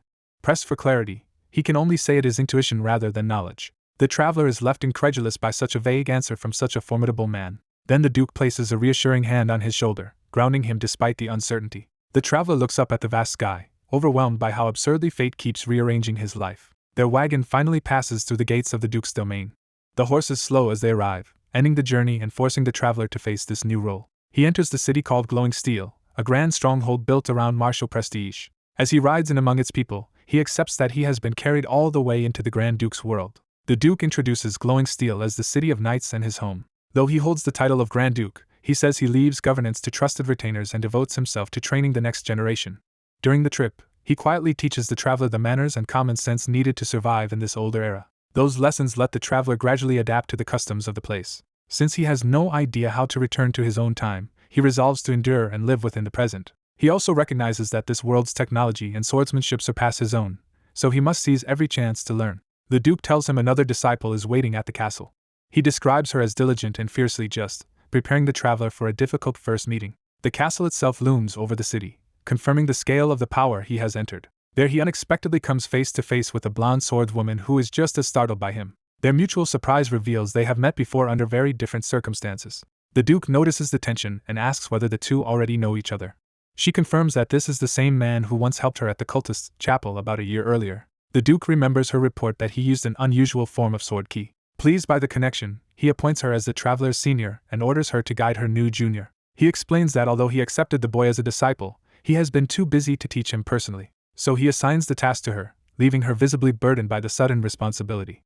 The traveler, meanwhile, braces himself for what this strict new arrangement will mean. The Duke departs to meet the mages, leaving the two disciples alone together. The traveler can hardly believe that the woman from the chapel has reappeared here in this role. He is especially stunned that she is now the Grand Duke's disciple and his designated senior. Trying to smooth things over, he greets her lightly, but she immediately rejects his casual tone.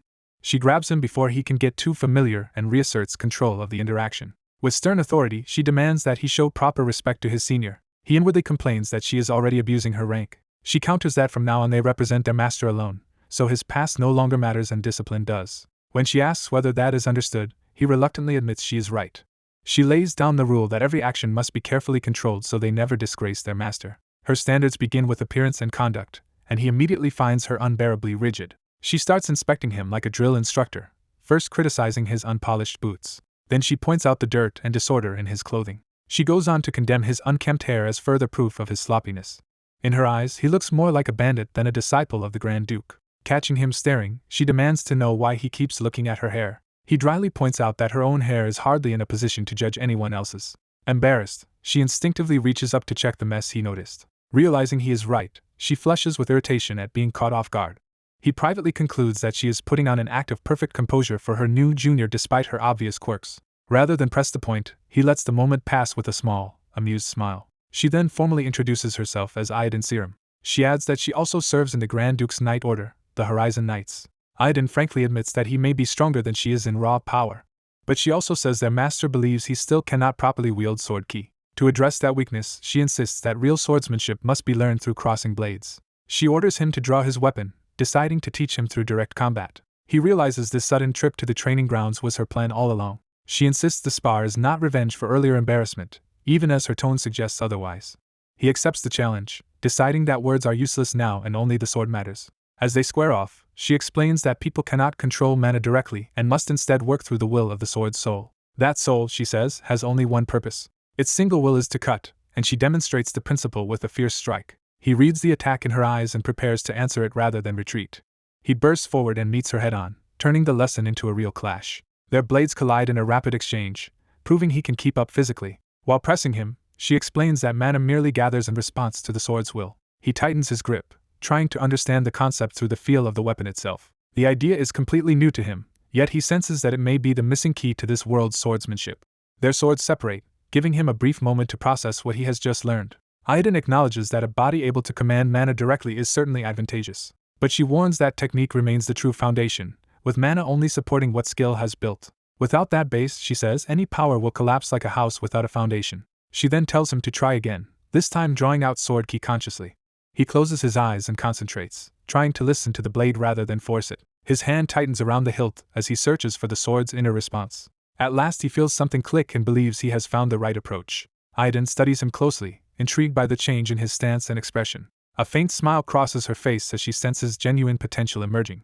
She turns to the weapon rack and decides to change the conditions of the lesson. To test whether his insight is real, she hands him an ordinary training blade and tells him to try with that instead. He accepts the plain sword and resets his posture, now stripped of his exceptional weapon's advantage. But the new blade gives him no response, and the connection he felt moments ago vanishes. Frustrated, he cannot understand why the technique no longer works. Aiden is unsurprised and says this failure is exactly what she expected. She explains that sword ki is the outward manifestation of the soul power contained within a sword. That means the better the blade, the stronger the soul within it, which is why his own weapon made the process seem easy. At his true level, she judges him to be only a barely initiated low-rank expert. She defines that stage as learning to read the sword, sense its heart, and follow the path it reveals. So his first task is not flashy power but building the strength to draw sword ki from any weapon at all. He grips the ordinary sword harder, accepting the harsh truth of how far he still has to go. Rather than sulk, he resolves to train seriously that very night. As evening falls over the castle, the day's strange reunion settles into the promise of hard discipline ahead. By night, the training ground lies under watch as he is left sprawled on the floor, already paying the price of his new beginning. Lawson lies exhausted in the training hall as Aiden calls out to him. He stares upward, still catching his breath from the previous session. Aiden stands over him and scolds him for collapsing where he is supposed to be training. She reminds him that as their master's disciple he must behave properly, and not disgrace the name he carries. When she notices he is still wearing yesterday's clothes, he admits he never slept at all. Instead of resting, Lawson quietly raises his sword to continue practicing. His focus sharpens as he commits himself completely to the movement. Mana gathers along the blade as he forces the technique to take shape. He unleashes a clean, powerful slash that now carries the energy he failed to control before. Aiden is visibly startled by how suddenly his skill has advanced. When she demands to know how he achieved overnight what he could not do yesterday, he simply says he practiced through the entire night. She cannot believe such progress is possible so quickly, since even prodigies normally need far longer. Even so, she praises the result and decides they can skip ahead to advanced training. Lawson accepts her guidance with an easy smile and renewed confidence. Their training immediately escalates into a real exchange of sword strikes. Aiden answers his attack head-on, meeting his blue arc with her own golden slash. Lawson presses in close instead of retreating, forcing the duel into tight quarters. Aiden blocks at the last moment, realizing he is far more dangerous than before. He chains one strike into the next so fluidly that she is forced entirely onto defense. A sweeping blow drives her backward and nearly knocks her off balance. Watching disciples are stunned that Lawson is matching and even overwhelming Aiden. They realize she is the one being pushed back, not the new boy. Seeing the pressure mount, they note that Aiden has finally entered the state called Sword Trust. She changes her footing and launches herself forward with explosive speed. From above, she brings down a decisive strike meant to end the exchange. Lanson is caught off guard by how abruptly her speed increases. Aiden's blade stops just short of him after crossing the distance in an instant. Shaken, he asks how she became that fast all at once. The two separate and lower their weapons as the lesson shifts from combat to explanation. Aiden tells him that what he just saw is the level of a high-rank sword expert, the state known as Sword Trust, where the blade moves almost by itself. She defines it as a realm where the strike comes before conscious thought can even form. Then she reminds him that in 2 weeks the exchange meet will be held and he will have to duel another direct disciple there. Because he was chosen by Grand Duke Raytina, every eye will be fixed on Lanson Banroa. For that reason, she says he must rise at least one more level before the event. Lanson takes in the warning with calm interest rather than fear. He even admits he is enjoying the challenge.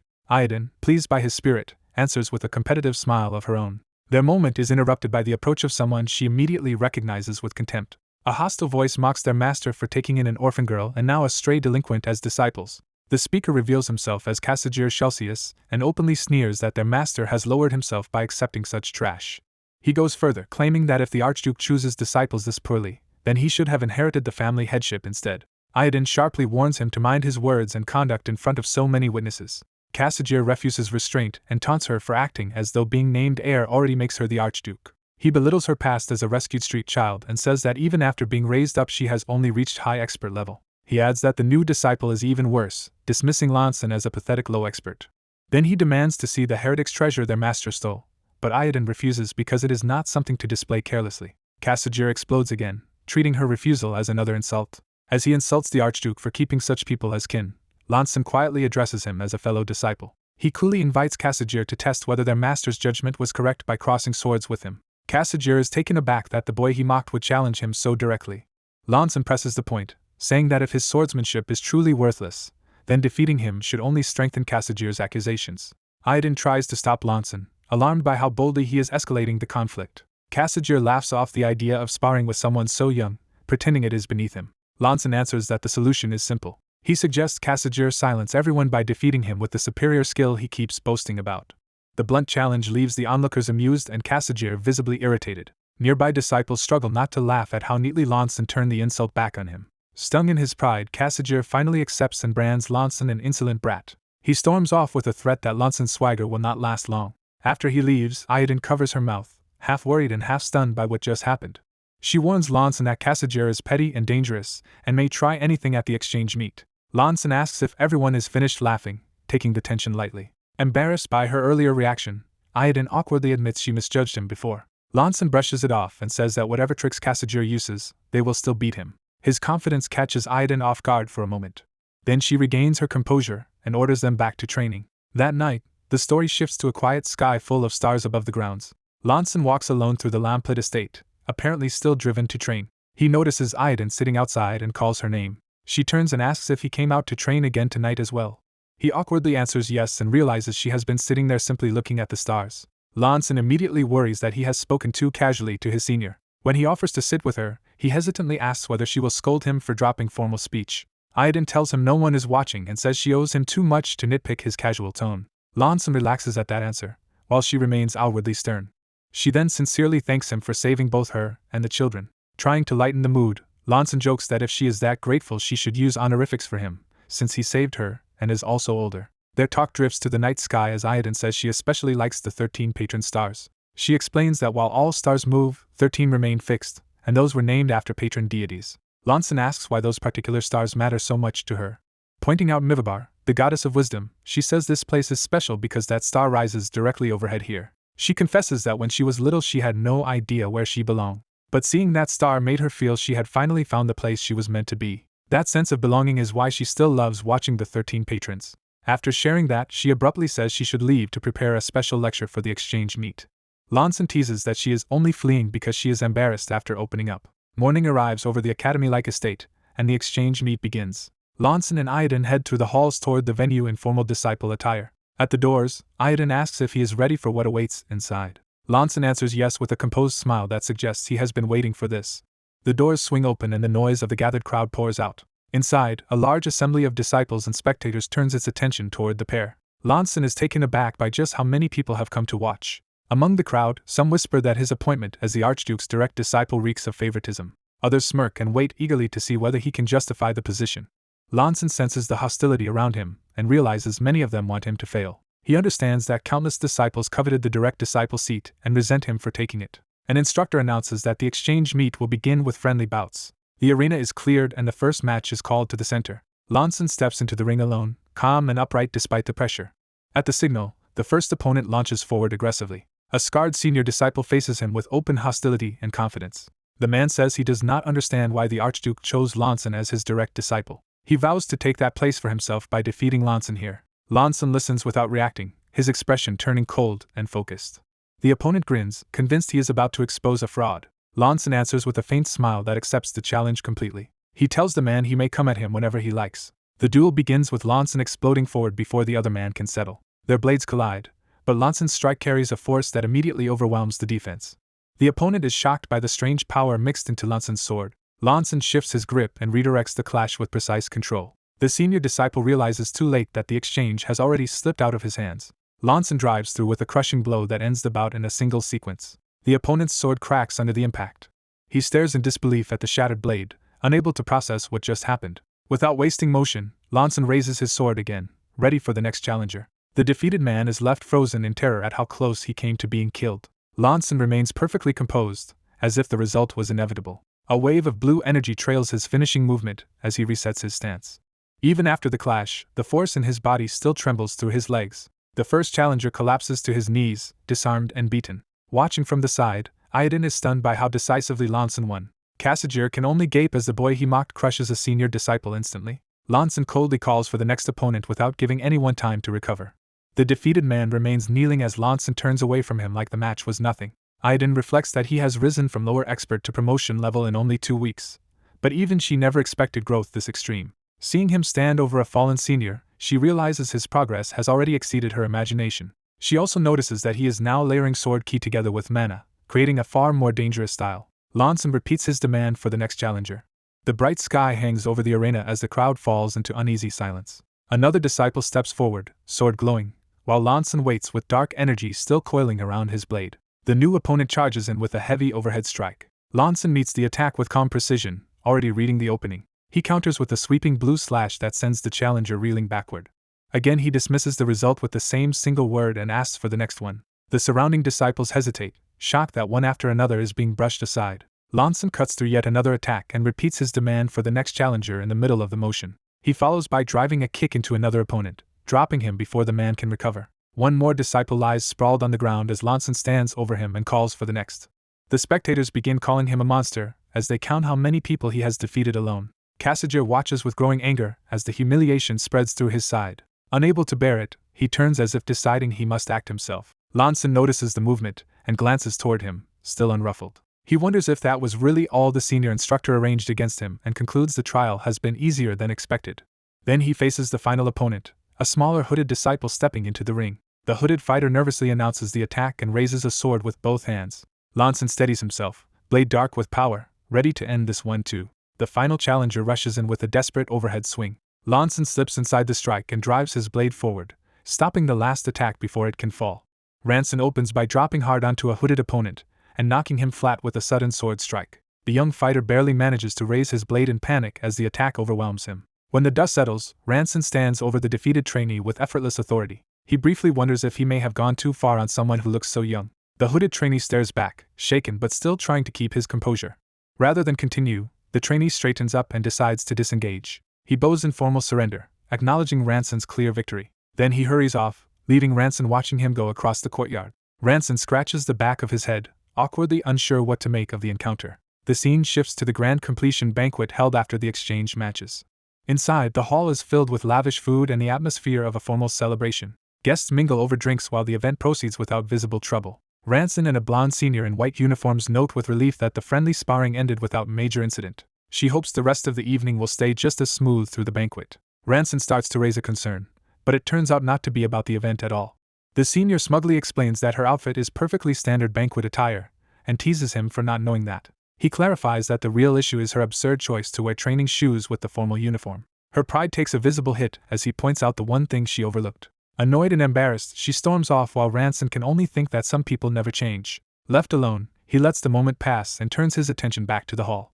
He reflects that more than a month has already passed since he began staying here. Because the Book of Fate keeps throwing him to random points in time, he had expected something to happen during this exchange. As nothing has yet occurred, he starts to wonder if he was simply getting ahead of himself. That thought is interrupted when the hooded trainee approaches and formally reintroduces himself as Milo Hyacinth. Ranson recognizes him at once as the same boy he defeated earlier. Milo immediately bows deeply and blurts out his admiration for Ranson. He gushes that watching Ranson defeat everyone with his unusual abilities was inspiring and that facing him was an honor. Ranson, caught off guard by the intensity, can only answer awkwardly while thinking this is a bit much. Milo then reveals that he also has a unique constitution of his own. Removing his hood, he explains that he is a half-elf. Ranson is startled to learn that elves truly exist in this world. Milo explains that ordinary people can communicate with sword spirits, but he struggles with spirits dwelling in artificial objects like blades. Because of that, he dreams of becoming someone like Ranson who can freely use both sword spirits and nature spirits. The praise lands awkwardly because Ranson knows he does not actually possess any special constitution at all. Still, Milo reminds him of earnest subordinates from his past, so he cannot bring himself to crush the boy's hopes.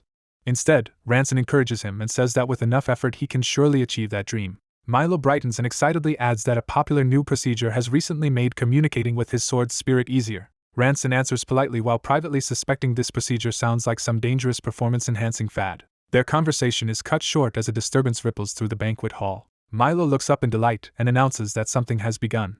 He reveals that the monthly psychedelic moon has appeared overhead. To Milo it is a rare and beautiful sight that only comes once a month and looks especially stunning from here. Ranson, however, can only stare at the bizarre phenomenon and question his definition of beautiful. Outside hangs a glowing triangular moon that turns the night sky into something unnatural. Almost immediately, Ranson senses that something is terribly wrong. Around the hall, guests begin convulsing and others panic as the change overtakes them. The banquet collapses into chaos as multiple people lose control at once. Ranson can only stare in disbelief as the situation escalates beyond anything he expected. The afflicted guests start tearing at themselves and transforming in front of everyone. Within moments, several of them become hulking wolf-like monsters and howl under the moonlight. Ranson realizes this may be the very event the Book of Fate had warned him about. Before he can react further, Milo doubles over and calls weakly to him. Milo's body begins changing too, and he says in horror that something feels wrong inside him. Ranson calls his name, alarmed that the earnest boy is being dragged into the same nightmare. Half transformed, Milo desperately asks whether he will still be okay. Ranson rushes to him and begs him to hold on. Even as a beastly muzzle forms, Milo still tries to address Ranson with respect. Clinging to his fading self, Milo confesses that he only ever wanted to become a knight. That simple dream hits Ranson hard and leaves him frozen with anger and grief. A fully transformed werewolf suddenly lunges straight at him. Its claws slash down in a killing strike. Ranson twists aside at the last instant, his expression sharpening as instinct takes over. He counters with a brutal kick that sends the attacker flying away from him. The beast crashes into the floor under the force of the blow. It rises snarling, wounded but still ferocious. At the same time, Ranson sees Milo's transformed body leap as well and calls out to him in anguish. For a heartbeat he hesitates, unable to separate the monster from the boy he just met. That hesitation nearly costs him as another beast's red claw tears into his blue aura. He answers with a descending spirit-charged strike that smashes one attacker down. Another werewolf skids in low, preparing to rip him apart from the side. Ranson's eyes shift into a cold, luminous focus as he enters a heightened state. With blue spirit power flaring around him, he raises a barrier-like slash and halts a diving beast mid-attack. Even while fighting, he demands to know why this is happening at all. The monsters answer only with more savage red slashes that crash against his defense. Frustrated, he realizes his attacks are not reaching the truth of the situation any more than they are reaching his emotions. His sword cuts through the air in a blur, yet something about the exchange feels fundamentally wrong. He understands with growing panic that he cannot land a decisive hit the way he expects. Then a familiar voice snaps him out of the spiral by shouting his name. The blonde senior charges in and carves a blazing arc through a beast that was about to finish him. She orders Ranson to come to his senses and run with her before they both die, pointing out the exit. He protests because Milo is still inside among the monsters. But the room is already overrun, with the transformed creatures tearing into one another and making rescue seem impossible. A hand on his shoulder forces him to face the reality of the moment. Swallowing his feelings, Ranson agrees to retreat for now. As they move, he quickly assesses that every one of these creatures is monstrously strong and suggests targeting their necks while she blocks the claws. She fires back that if he can do it, then he has no excuse not to keep up. Her confidence steadies him, and he hardens his resolve. Together they sprint toward a beast ahead, coordinating their approach. The creature throws its head back and howls as if summoning something worse. Other werewolves answer the call, multiplying the pressure around them. They suddenly find themselves surrounded from every direction. Ranson calms his breathing and lets blue spirit energy gather around his blade again. Lightning-like currents wrap his body as he settles into a precise combat stance. His eyes narrow, and the world seems to slow around him. He cuts cleanly through one beast with a single blue-edged stroke.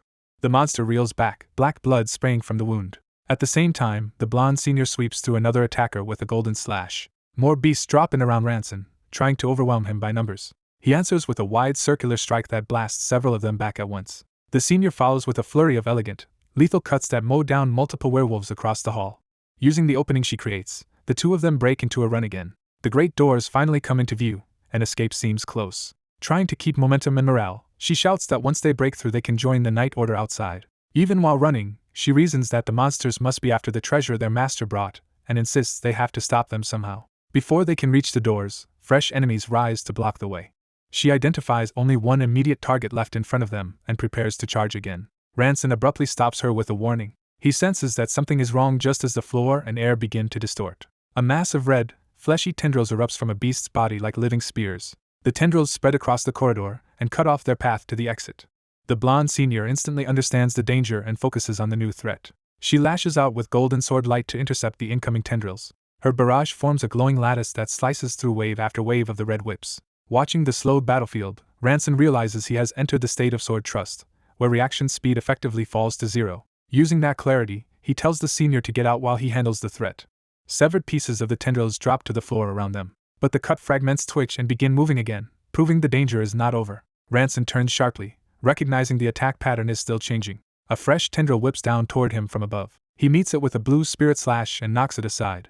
Seeing the pieces continue to writhe, he realizes the tendrils are regenerating. He starts to conclude that simple cutting will never be enough to stop them. Another tendril lashes in from the side, forcing both of them to pivot back to back. The fleshy whip curls around with predatory precision, aiming for a blind spot. The senior reacts a fraction too late as the strike slips past her guard.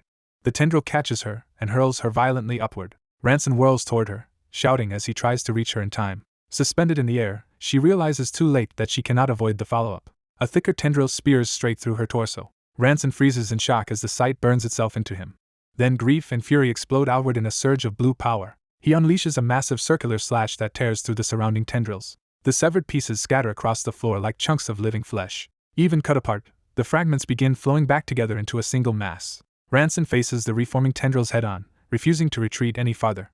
He launches himself forward, using a beast's body as a stepping point to gain height and angle. With a grim, focused expression, he drives through the storm of attacks instead of backing away. He rises above the converging tendrils, sword raised for a decisive strike. In one merciless motion, he cleaves through the core with blood spraying across the darkness. He lands amid the collapsing blackened remains, standing over what he has just destroyed. The blue energy around his sword begins to dissipate as the immediate threat breaks apart. Heavy breaths escape him while the hall falls into an eerie, temporary stillness. Without looking back at the carnage, he forces himself toward the doors again. He pushes the doors open and steps into the night. Outside, the courtyard is another battlefield where knights and monsters are already locked in brutal combat. Blood on his face and eyes dulled by shock, Ranson takes in the scale of the disaster. He looks up at the strange aurora-like glow spreading across the city under the warped moon. He begins to suspect that the light itself may be the source of the entire catastrophe. With that realization, he plants his foot and moves forward again instead of collapsing. Sword in hand, Ranson advances into the ruined city to confront whatever lies behind the light. A swordsman falls into despair, realizing that despite growing stronger he still could not protect anyone. His memory lingers on a brutal werewolf-like monster that survived the slaughter. It also recalls a bloodied blonde woman whose fate proved his failure to save others. Lying on the ground, he stares blankly as that regret crushes him. He admits that even after going back he failed to change history. Then an unfamiliar woman's voice reaches him and jolts him upright. The voice explains that broken causality can rewind time, but each attempt is limited and failure means total defeat. A glowing book appears before him, offering only a brief wish of luck. As he reads, he finds a record placing Master Clear's return after seizing the cultist's treasure. The entry cuts off, but it gives him the clue he needed. He realizes the answer may lie in that missing treasure and the past he has returned to. A mysterious timekeeping artifact becomes the focus of the rewind. Time collapses like water striking a surface and the world resets. Under a bright sky, he finds himself back at the beginning, hooded on a wagon. The sudden return makes him gasp as he confirms the reset is real. His master recognizes him at once and addresses him by name, Ranson. The master calmly recalls how chance brought them together and made Ranson his disciple. Ranson realizes with relief and tension that he has truly returned to the starting point. He answers his master carefully, trying to steady himself in the familiar scene. When asked what spoils he brought back from battle, The chest before them becomes crucial.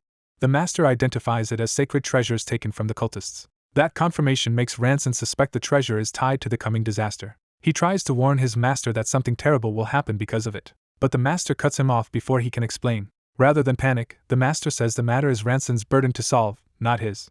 Ranson is left confused by the refusal and presses for meaning. The master admits he does not know the cause either, but pities Ranson and leaves the problem in his hands. Ranson bitterly understands that he must face this crisis alone. Instead of arguing further, he asks his master for something else. He requests to be taught swordsmanship from the very beginning.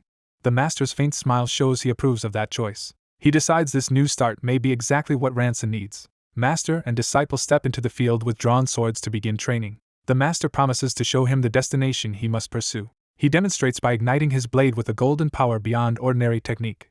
Then he orders Ranson to attack with everything he has. Ranson answers by gathering dark blue force around his sword and committing himself. He launches a fast opening strike with focused determination. The slash blooms into a massive spiraling wave of cutting force. The nearby attendants recoil as the training strike becomes far more violent than expected. The master faces the oncoming storm without flinching, his golden blade ready. He calmly lets the attack close in, treating it as a lesson rather than a threat. At the last instant he meets the blow with perfect control. His counter cleaves through the blue torrent in a single golden arc. Ranson is stunned by a level of swordsmanship he has never truly understood. The master names that state the realm of full swordsmanship and calls its manifestation steel aura. He explains that true swordsmanship means merging one's soul and physical blade into a single existence. Ranson is told to remember this aura and cultivate his soul as if it were one blade. The lesson ends with the two facing each other in silence as the path ahead becomes clear. Later, a blonde knight is ordered to teach the other trainees while Ranson continues on his own path. Ranson clings to the hope that if he becomes strong enough he will finally protect them. He trains relentlessly in the palace grounds, repeating his sword forms. Each swing is driven by urgency rather than simple discipline. At night he keeps practicing alone, still chasing the master's lesson. Then the bell tolls, announcing the moment he has been dreading. A psychedelic gate appears in the sky, signaling the start of the catastrophe. Inside the palace, the others react with awe and confusion, unaware of the true danger. Ranson immediately recognizes that the tragedy has begun again. The ominous triangular gate glows overhead like a sign of fate returning. Soon the trainees begin transforming into monstrous wolfmen just as before. Ranson steels himself in grim silence, refusing to be paralyzed this time. He recalls that during the 2 weeks after rewinding he traced the disaster to the procedure Milo had mentioned. He searched the archives for the drugs connected to that procedure. But despite all his research he found nothing obviously abnormal. His memory returns to Milo's body twisting and changing as the symptoms first appeared. That remembered horror confirms the same ending is trying to repeat itself. Seeing the present overlap with the past, he realizes the fatal day has come once more. He kneels beside the transforming Milo and begs him to endure a little longer. Milo loses control and erupts into a feral roar. Ranson answers by drawing on the blue sword force he has honed since returning. His grip tightens as he commits to killing the monsters if that is the only way. He cuts into the first charging beast before it can tear him apart. More transformed trainees circle him from every side, turning the hall into a trap. Accepting there is no alternative, he resolves to fight through them all. Another beast lunges with murderous speed, forcing him into immediate defense. Yet he realizes this battle is different because he can finally respond. His blue blade slices cleanly through the monsters, proving he now has the power to kill them. He moves past the beast in one fluid stroke, leaving a fatal wound behind. Without stopping, he chains the motion into another sweeping cut through black blood and fur. A sudden crash behind him warns that the fight is still spiraling out of control. Then Milo, fully transformed, attacks another fallen beast while Ranson cries out to him. Ranson rushes forward, desperate to reach Milo before he is lost completely. A different monster strikes from behind, nearly catching him while he is distracted. He senses the ambush at the last instant and turns with cold focus. His counterstroke carves through the attacker in a burst of blue light and black gore. But the hall still echoes with more howls, reminding him the danger is far from over. Several beasts close in together, threatening to overwhelm him by numbers alone. Amid the chaos, Milo's voice seems to reach him from within the monster, calling his name. That cry reminds Ranson of Milo's dream of becoming a knight. The memory hits him hard and he fears he has once again failed to protect everyone. A blonde knight charges in shouting for Ranson, refusing to let him collapse. She cuts down a monster in front of him and places herself at his side. She snaps him back to reality, warning that if he freezes now they will both die and pointing out the escape route. Assessing the battlefield, she notes that every one of the beasts is monstrously strong and proposes dividing their roles. She decides she will target their necks while Ranson handles their claws and openings. Ranson silences his grief and forces his mind back into the fight. He drops low into a ready stance as she calls his name again, trusting him to move. Ahead of them, 4 more werewolves crouch and prepare to rush at once. Ranson leaps straight into the pack, choosing offense before they can surround him. The beasts spring to meet him, and the next clash begins at point-blank range.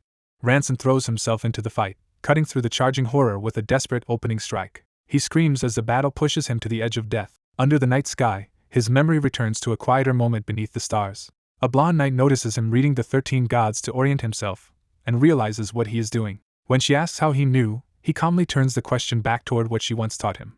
He explains that he remembered her saying the stars reveal one's position, so he assumed she would rely on them now. He asks whether, while looking at those stars, she ever feels the urge to protect this place. She admits she does, because everything she has came from this city, and he asks why she chose to shield him. He answers that if she survives, she will be the one to protect the city. Recalling her lesson about sword support, he wonders whether a sword can ever move apart from its wielder's intent. She sees his real fear at once, that he may lose control of his sword. She tells him that once he reaches that level, such distinctions stop mattering. At that point, she says, sword and self become one, so the blade's motion is simply his will made visible. The memory gives way to the present, as his blade flashes again inside the hall. He carves a wide arc through the monsters crowding him, spraying black blood across the chamber. One of the warped creatures bursts apart under the force of the strike. More attacks rain down from above, forcing him to brace for another wave. He surges forward through the falling limbs and bodies, cutting a path toward the remaining werewolves. With focused precision, he twists his body and prepares a stronger counter. A blue slash erupts from his sword and tears through the pack in a single sweeping burst. Several werewolves are shredded at once, leaving the floor littered with torn bodies. Breathing hard, he realizes he has survived another exchange but not yet secured victory. The blonde knight rushes after him in disbelief, furious that he keeps risking his life after she already saved him once. He turns just enough to acknowledge that this time her rescue actually worked. Still refusing to slow down, he tells her that if she has energy to complain, she should keep fighting. Before she can answer, another werewolf lunges straight at them. He intercepts it with a clean horizontal cut before it can reach her. As they kill in tandem, he thinks that this time he has managed both to save Iodine and to kill the monster. Standing among the corpses, he wonders whether this finally counts as success. That hope breaks immediately when Iodine spots surviving werewolves fleeing the hall toward the city outside. He orders them to pursue at once, knowing the real disaster begins if the beasts reach civilians. Outside, a strange light catches his eye again and jolts him with dread. He recognizes the ominous glow, and realizes the same sign has appeared once more. A system message confirms his fear. History has still not been changed. The Book of Fate activates, consuming the failed branch of causality, and beginning another rewind. Its pages flare open in green light as time is pulled backward again. The rewritten record shows a new point in the past, 2 days earlier, when the cultist treasure was seized. The date settles on November 23rd, marking the start of another attempt. He finds himself once more in daylight, cloaked and riding with the treasure convo. This time he resolves that merely winning the trial is not enough. He quietly adjusts himself in the wagon, already planning a different approach. Looking at the chest, he realizes that if protecting the cultist treasure is the mission, he must use it to reach sword support. He concludes that without attaining that realm, he cannot overcome what is coming. He addresses the older master beside him and asks for guidance. Directly and without pretense, he asks what he must do to reach sword support. The master studies him and understands how close he already is. He says Ranson is nearly forcing the breakthrough, only half a step away from it. Ranson admits he feels that same frustrating nearness himself. In his mind, he relives the speed of the werewolves and the inadequacy of his current swordsmanship. He remembers that simple movement was not enough and that he needed to become faster. He recalls cutting one beast while another was already upon him from behind. The memory sharpens into a harsher truth. He had needed to kill faster too.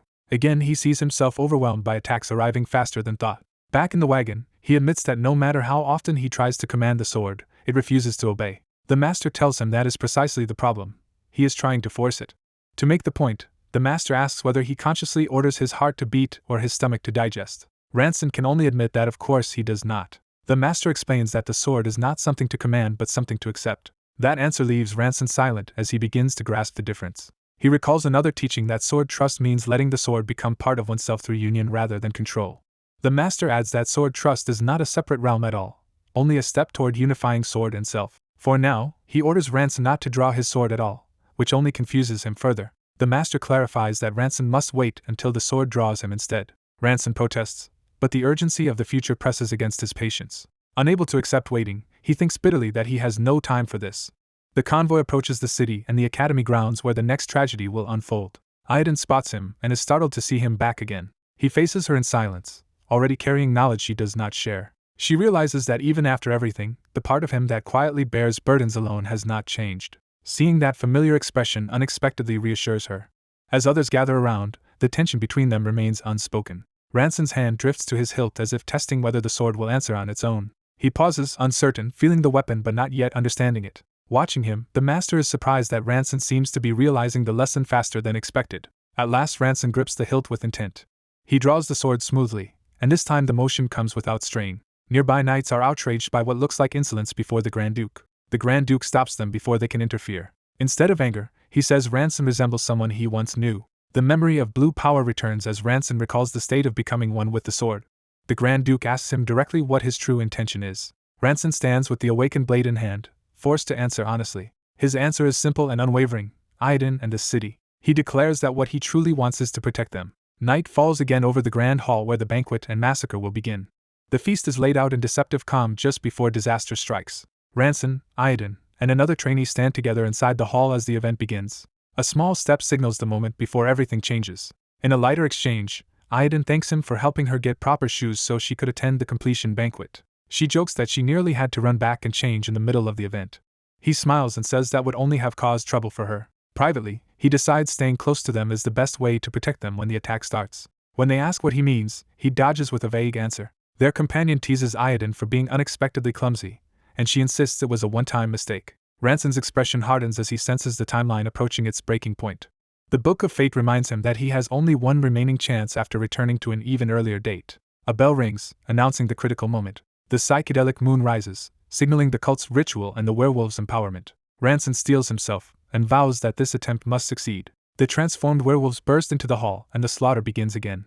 Aiden recoils in shock at the monstrous scene unfolding around them. Ranson grabs her attention and forces her to listen instead of freezing. He orders her to take command of the knights and evacuate every unarmed trainee immediately. She resists, insisting they need to kill the monsters before any evacuation can work. He counters that he will keep the monsters occupied until the evacuation is complete, and then she must gather every available fighter. He adds a crucial instruction. After that, she must go south, find the strange light, and destroy its source. Realizing he knows too much, she asks whether he understands what is really happening. He confirms it, and tells her to obey, even if she must cut down anyone who tries to stop the destruction of that light. While she hesitates, he turns back and cuts through another charging werewolf. His eyes sharpen as the sword begins moving with a life that feels perfectly aligned with him. A werewolf attacks from behind, but he slips away before the blow can land. He realizes with astonishment that the sword is already moving before conscious thought catches up. In that instant he understands that he is no longer the one swinging the sword. Instead, the sword is leading him through the fight. The blade now pours information into him faster and more clearly than ever before. Countless possible movements unfold before his eyes as if the battle itself has become readable. He follows that flow and cuts with ruthless efficiency. At last he recognizes the state he has entered as the realm of sword insight. Even as more werewolves descend from every direction, he no longer looks cornered. He settles into a grounded stance and lets the sword choose the path. A storm of blue slashes erupts outward, shredding the pack before they can reach him. As bodies fall, he realizes that this time he has killed the werewolves before they could escape the hall. The room fills with corpses, confirming that he has wiped out the entire pack inside. Breathing hard, he tells himself the immediate crisis is over. But one surviving werewolf remains curled in pain rather than attacking. Ranson kneels and gently urges Milo to hold on, promising there must be a way to turn him back. Milo, barely able to speak through the transformation, tells him that is not the truth. Ranson refuses despair and insists that the mages here will surely find some method to save him. Milo apologizes and says Ranson already knows otherwise. He explains that what has happened cannot be undone. With tears in his eyes, Milo begs for only one mercy: to die as a human. Ranson answers that plea with a final, merciful strike. Milo collapses, his suffering ending at last. The body begins to change again as the last traces of the curse loosen. Before Ranson can recover, red chains lash toward him from another direction. He grits his teeth, recognizing the cult's interference has not ended. He raises his sword to block the incoming restraints. The chains slam down around him in a violent burst. As Milo's body burns away, Ranson tells him he has suffered enough and invites him, in another life, to return as family. He promises that if that day comes, he will treat him well. With that farewell given, he sheathes his sword and turns toward the next threat. He runs through the ruined hall, leaving the dead behind to pursue the true source of the disaster. He stops at the threshold and looks out, searching for the sign he warned Aiden about. Seeing no strange light, he realizes with relief that Aiden must have succeeded in destroying it. Outside, Aiden races through the city calling for Ranson in panic. As she runs, reports reach her that Ranson has been hit, and that the master's chains have been broken. Her attack on the cult leader proves decisive, because once the master falls and the strange light vanishes, the werewolves begin to weaken. She sees the monsters losing their unnatural strength, and knows the plan worked. Back in the hall, a glow from the Book of Fate praises Ranson for finally doing well. Aiden suddenly senses something wrong and freezes in alarm. A woman arrives at a ruined estate, sensing that Ranson Jr. has returned. Under the moonlit sky, the city waits in uneasy silence after disaster. Ranson reappears in devastated Kushan City, still wrapped in strange power. As he steadies himself, he regrets that he never got to praise someone for doing well. He quickly refocuses, realizes he is in central Kushan City, and notes that about a week has passed since he vanished. Seeing corpses and destruction everywhere, he confirms the city has fallen into chaos just as he expected. He heads toward the surviving stronghold where he believes his family may have taken shelter. Because his siblings were not at the Ilnian estate, he concludes they must be elsewhere. He becomes certain the castle ahead is the only place they could have gone. That destination proves to be Pietro Baroni Castle. Since Ribera knew Saya, he reasons that she must have brought his siblings here for refuge. Though he believes they should be safe with Ribera, he still needs to confirm it himself. Before he can enter, Katrina ambushes him and demands to know who sent him. Caught in a lethal trap, he recognizes from the pressure alone that his attacker is highly skilled. He calmly reaches for his weapon instead of panicking. With a swift counter, he breaks the standoff and forces Katrina to face him directly. The moment he sees her clearly, he blurts out Katrina's name in shock. Katrina freezes too, suddenly realizing the intruder is her brother. Her suspicion instantly turns into ecstatic disbelief as she confirms Ranson is really back. She erupts into chaotic excitement, while he can only think that this reunion is overwhelming. When he asks when they returned, Katrina explains they came back 2 days earlier after Saya warned that Xias would be attacked. Unable to contain herself, Katrina shouts for everyone inside to come out at once. A blue-haired boy and an older man rush out, stunned and relieved that Ranson has returned. 2 sisters appear next, one tearful and one speechless, as the news of his return spreads. The red-haired sister can barely process that he is really standing there.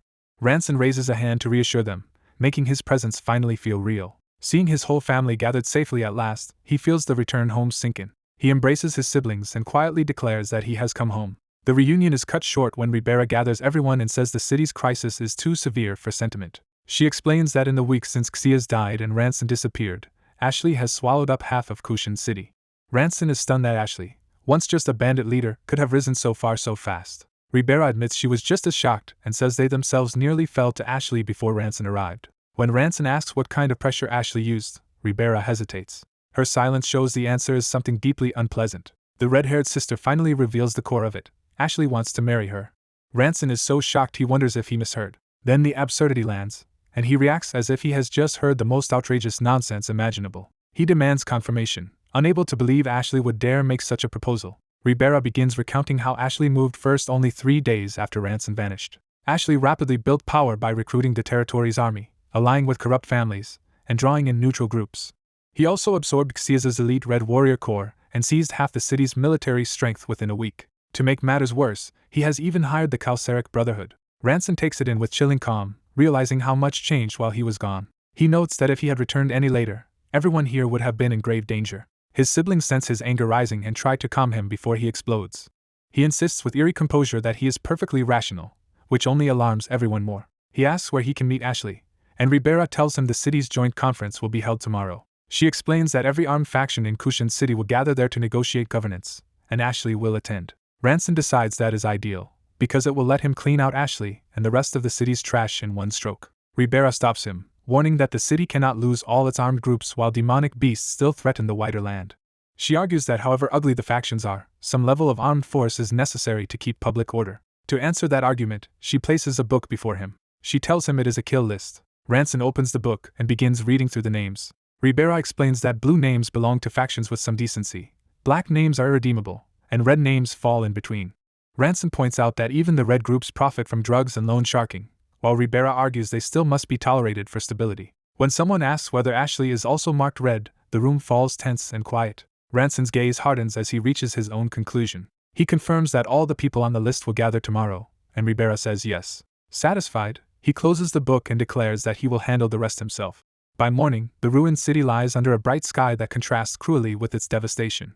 Armed factions assemble amid the rubble for the conference. Whispers spread through the crowd when someone spots an impossible figure approaching. Ranson arrives with Katrina and Doro, and the city realizes the man thought dead is alive. Katrina is formally identified as representing the Ilnian family.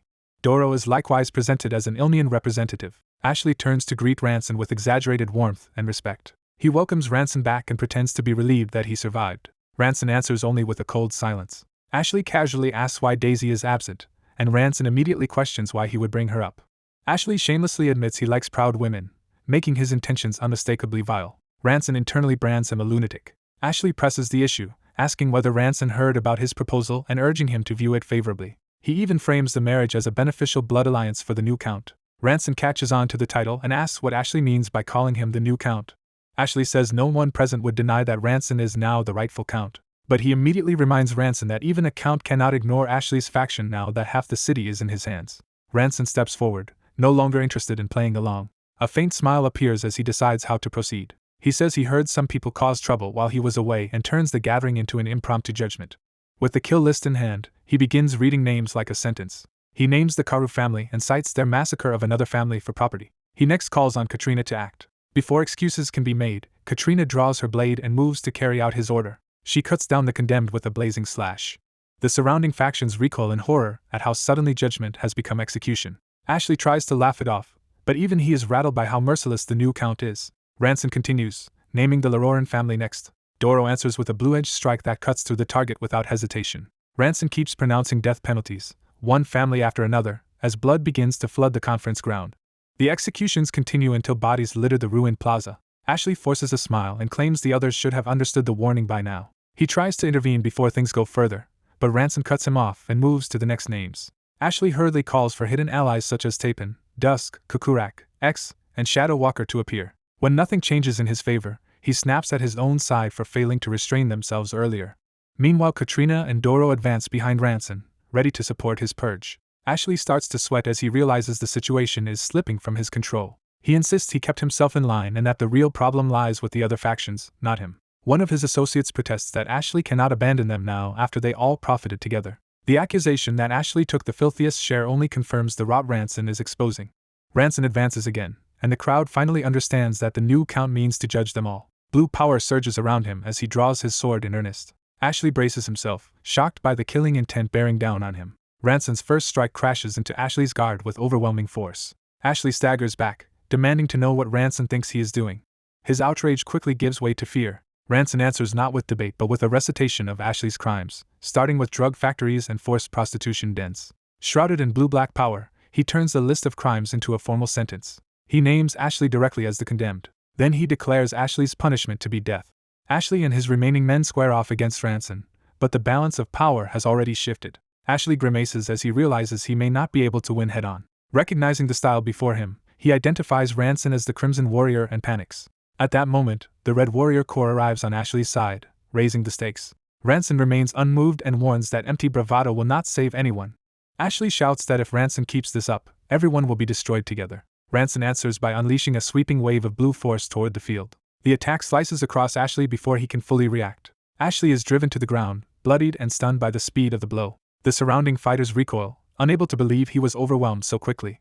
Ranson stands over the chaos with absolute control. Great warrior Oxala steps forward and asks whether Ranson truly intends to carry this conflict to the bitter end. Ranson tells the older warrior to decide immediately whether he stands aside or against him.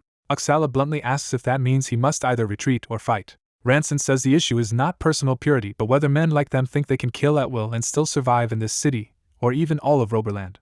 He adds that being clean or unclean is beside the point.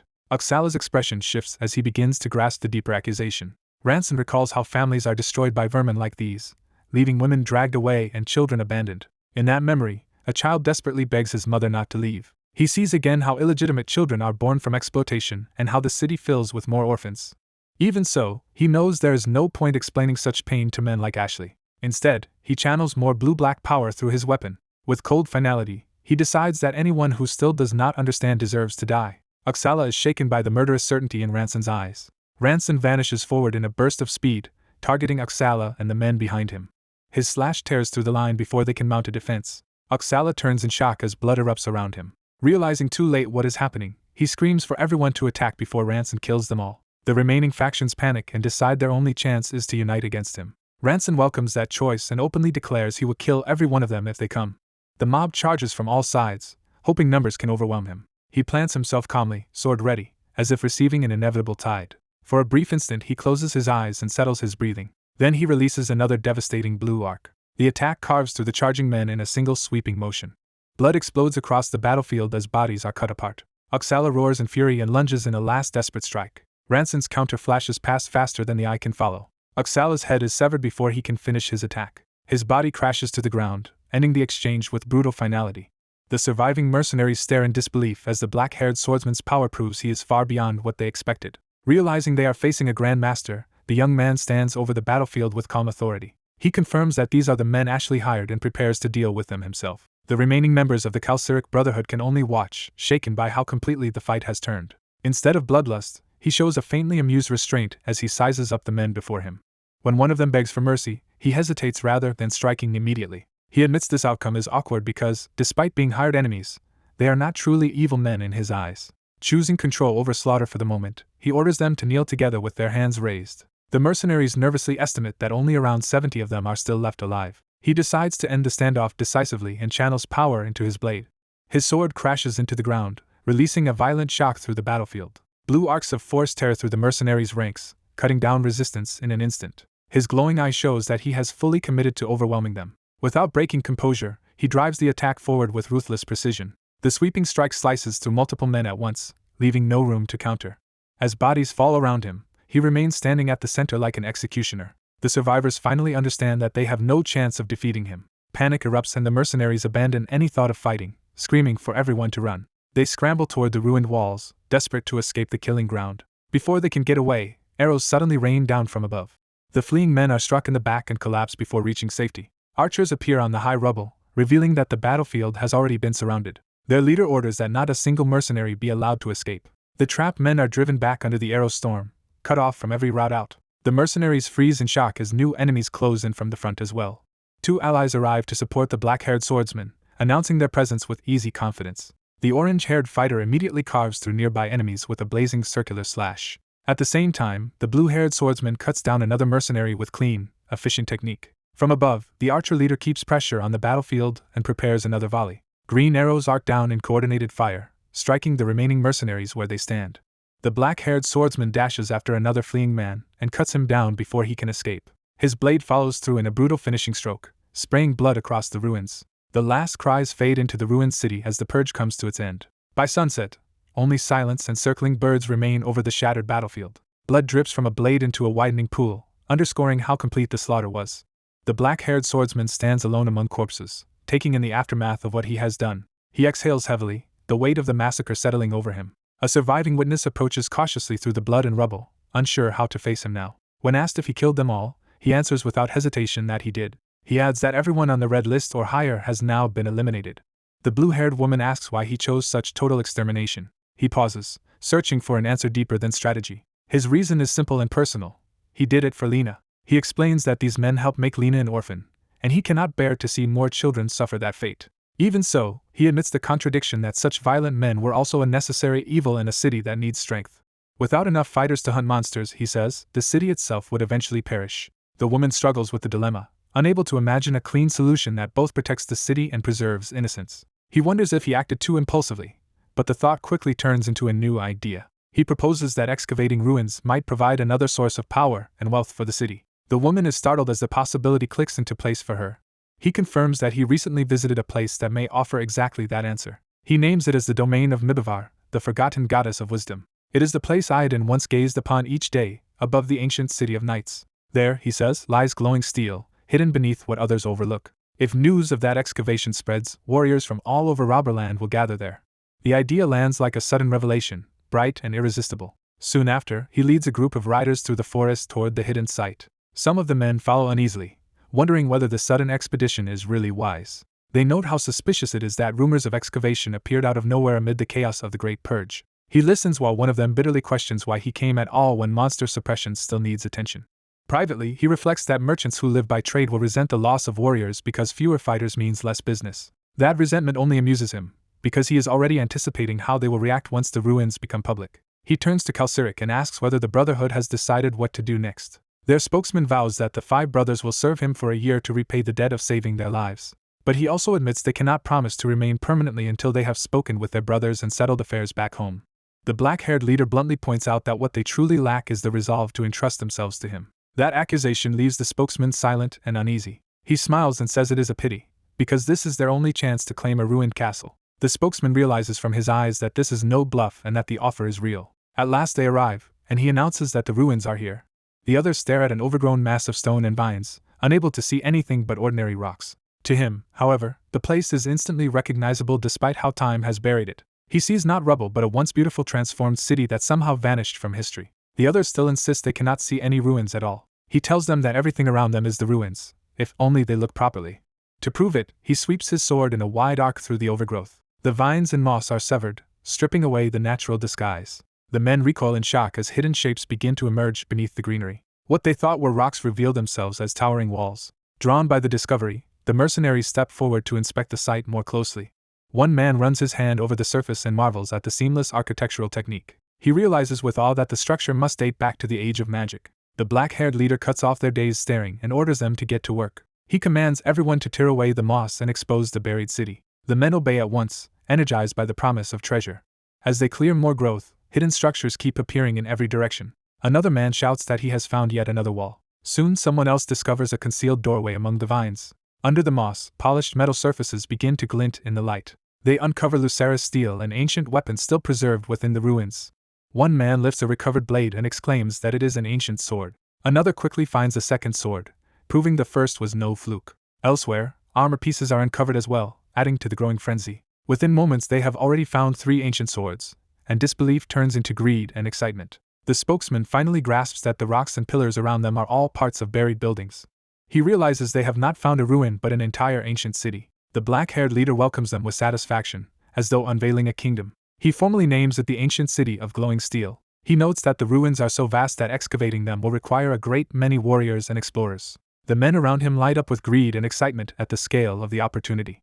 They rush to Count Ranson, begging for his attention and urging him to recognize the value of what has been found. The black-haired leader breezily postpones detailed discussion until they return to the city, clearly enjoying their impatience.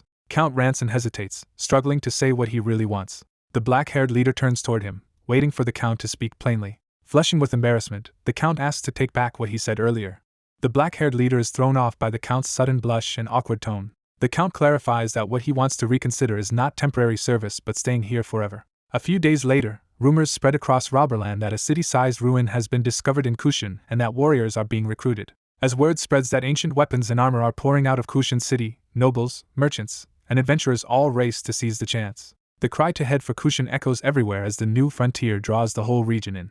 Under a changing sky, the world itself seems to pause before the upheaval to come. Back in the city, the black-haired leader tells his gathered companions that the last 3 days were enough to show everyone who truly holds power now. His followers stand before him in silence as he declares that the city's new order has already begun. He warns that the real struggle starts now, because they must defend the city from beasts outside and from bandits, thieves, and the rogue Count within. Yet he says they are also standing at the threshold of a dream, one their lives of loss had never allowed before. With this city, they can rebuild their fallen house, found a new kingdom, and perhaps even reclaim Vanroa from the Empire. He makes clear that this dream belongs not only to the original Vanroa bloodline but also to the younger siblings who joined them later. The orange-haired young man receives those words with quiet resolve. The blue-haired young man is told that each of them will one day found a house of their own. To restore what was lost and build what never existed, he says, they must become much stronger than they are now. That is why he has summoned them so early. From now on, they will train at this hour every day. The blue-haired disciple accepts the announcement with eager determination. Their teacher explains that he will teach a sword art he has only recently mastered, one based on pure swordsmanship rather than aura. The orange-haired disciple is surprised that he is not starting with aura techniques at all. He insists that understanding the sword itself comes first, and that mastering this path can make them stronger than ordinary sword masters. The red-haired girl realizes that this discipline may be the secret behind his sudden rise in strength, and he confirms it. Excited by that answer, the younger siblings eagerly beg him to teach them. He accepts their enthusiasm with a small, satisfied smile. He tells them to draw their swords so he can explain the rules of training. First, he says, during training he is not their brother or senior but their master, and he will show no leniency.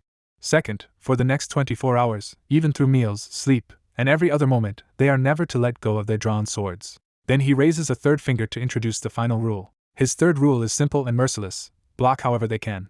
And before they can prepare, he demonstrates by launching a sudden strike and demanding that they counter however they must. Katrina is caught off guard as he apologizes only after already moving to attack. He explains that elders always take the first beating, turning the lesson into a teasing excuse to strike first. His training sword crashes into Katrina's guard so fast that she barely understands what happened. The others recoil in alarm as they realize his lesson is going to be painfully literal. He casually claims he would never hit hard enough to truly injure them, since it is only a training sword. Then he adds the harsher truth that people only grow stronger after taking hits. Real strength, he says, comes only after swinging until the mind goes blank and the bond with the blade deepens, so they must treat this like real combat. He immediately proves the point by smashing through the red-haired girl's defense and sending her crying out. As she winces, he dryly notes that she kept calling that handsome older brother Mr. instead of treating him properly. The blue-haired woman is struck next as he accuses her of secretly conspiring with the rebel forces behind his back. The blue-haired young man takes a blow while being mocked for acting mature like a child pretending to be an adult. The orange-haired young man gets it too, with his teacher cheerfully pointing out that he is being beaten now regardless of his confidence. After the flurry of strikes, the teacher finally exhales, sounding more refreshed than tired. He admits with embarrassing honesty that it has been too long since he trained like this, and that the whole thing felt wonderful. Bruised and offended, the students conclude that their teacher is a complete madman for laughing while hitting them. Even so, Katrina grins and declares that they will not just stand there and take it anymore. The orange-haired trainee orders a coordinated attack from every side at once. Even that combined rush fails as the black-haired instructor effortlessly overwhelms them. Their blades meet in a burst of force, but the exchange only proves the gap between them. Standing over the collapsed trainees, the instructor coolly mocks how little resistance they offered. The orange-haired fighter lies on the ground, trembling and unable to continue. The blue-haired woman and another trainee also collapse, exhausted enough to beg for death instead of more training. The instructor turns, calmly judging their condition rather than showing any sympathy. The white-haired trainee forces himself back up, still trying to continue despite the punishment. Gritting his teeth, he is ordered to seize Sora and keep going. As the instructor recalls their earlier coordinated strike, he faces the white-haired trainee alone to assess him. He replays how all four attacked together, showing that the trainees had at least followed the plan correctly. In his analysis, the white-haired trainee had proper form and speed but lost the moment through hesitation. The instructor acknowledges the trainee's talent yet senses a deeper instability, and decides to observe longer instead of pressing harder. With the day's lesson complete, he finally ends the brutal training session. Relaxing at sunset, he cheerfully calls everyone together for a meeting. Seiya, still sprawled on the ground, would rather die than get up for more work. Elsewhere, news of the newly uncovered ruins spreads across Robberland and reaches the giant power in the northwest. In Kushin, a lavishly dressed ruler reacts with interest when he hears the city's name. He confirms that Xiaz is dead and that an ancient city has been uncovered, recognizing the scale of the opportunity. Taking it as a sign in his favor, he orders a fast, veteran army to be prepared immediately. He explains that in a race like this, speed matters more than anything else. His subordinate bows, understanding the urgency of the command. The ruler, revealed as Harun the Gale King, admits that the news has excited him more than anything in years. Back in Gloryland, the scene shifts to the protagonist's new estate. Morning rises over the mountains as a new phase of planning begins. Looking out from his house, the protagonist notes, with satisfaction, that the purge even left him with free property. He heads inside to begin the promised meeting. Seiya arrives carrying documents and her sword, complaining that he still makes her keep the weapon even during meetings. He insists she endure it now because she will appreciate the reason later. As they gather around the desk, she asks what urgent matter required this meeting. She reveals that she investigated the Book of Fate to see whether his time travel truly altered history. He doubts that any evidence from 10,000 years ago could still remain in the present. Seiya tells him not to dismiss it yet, and presents a specific document. Reading it, he realizes it may be exactly the proof they needed. Seiya explains that it is a 200-year-old excavation report concerning an elixir. The report states that only half of that elixir remained when it was found. That detail shocks him into wondering whether his actions in the past truly changed the present world. Seiya hands him another piece of evidence to strengthen the case. She says the second item is a full rubbing of an ancient monument. The rubbing depicts a battle against a wolf monster and prominently shows a distinctive sword. Among the ancient text, one translated phrase stands out as a plea to save the city. He focuses less on the inscription than on the sword in the image, because it resembles his own. He notes the unusual inverted half-moon crossguard, a rare design too specific to ignore. Realization hits him that the scene on the monument shows him fighting beside Iodin against the wolf monster. Seiya agrees that the man in the image is likely him, confirming that he truly traveled to the past and changed history there.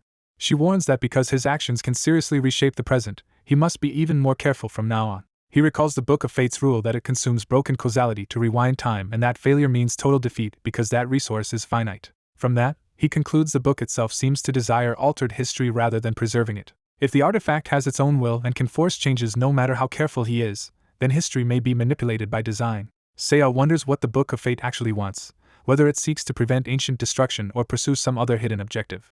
Lacking enough answers, she proposes activating the book once more to gather more information. He suggests visiting a place tied to the heretics, and they identify Kushin, once ruled by Delkashu, as the most likely target. He confirms that Xiaz probably learned about the heretics through Delkashu's blood and therefore Kushin should hold more clues. Following that logic, he asks whether Kushin likely has its own heretic chapel. Seiya answers that such a chapel almost certainly exists there as well.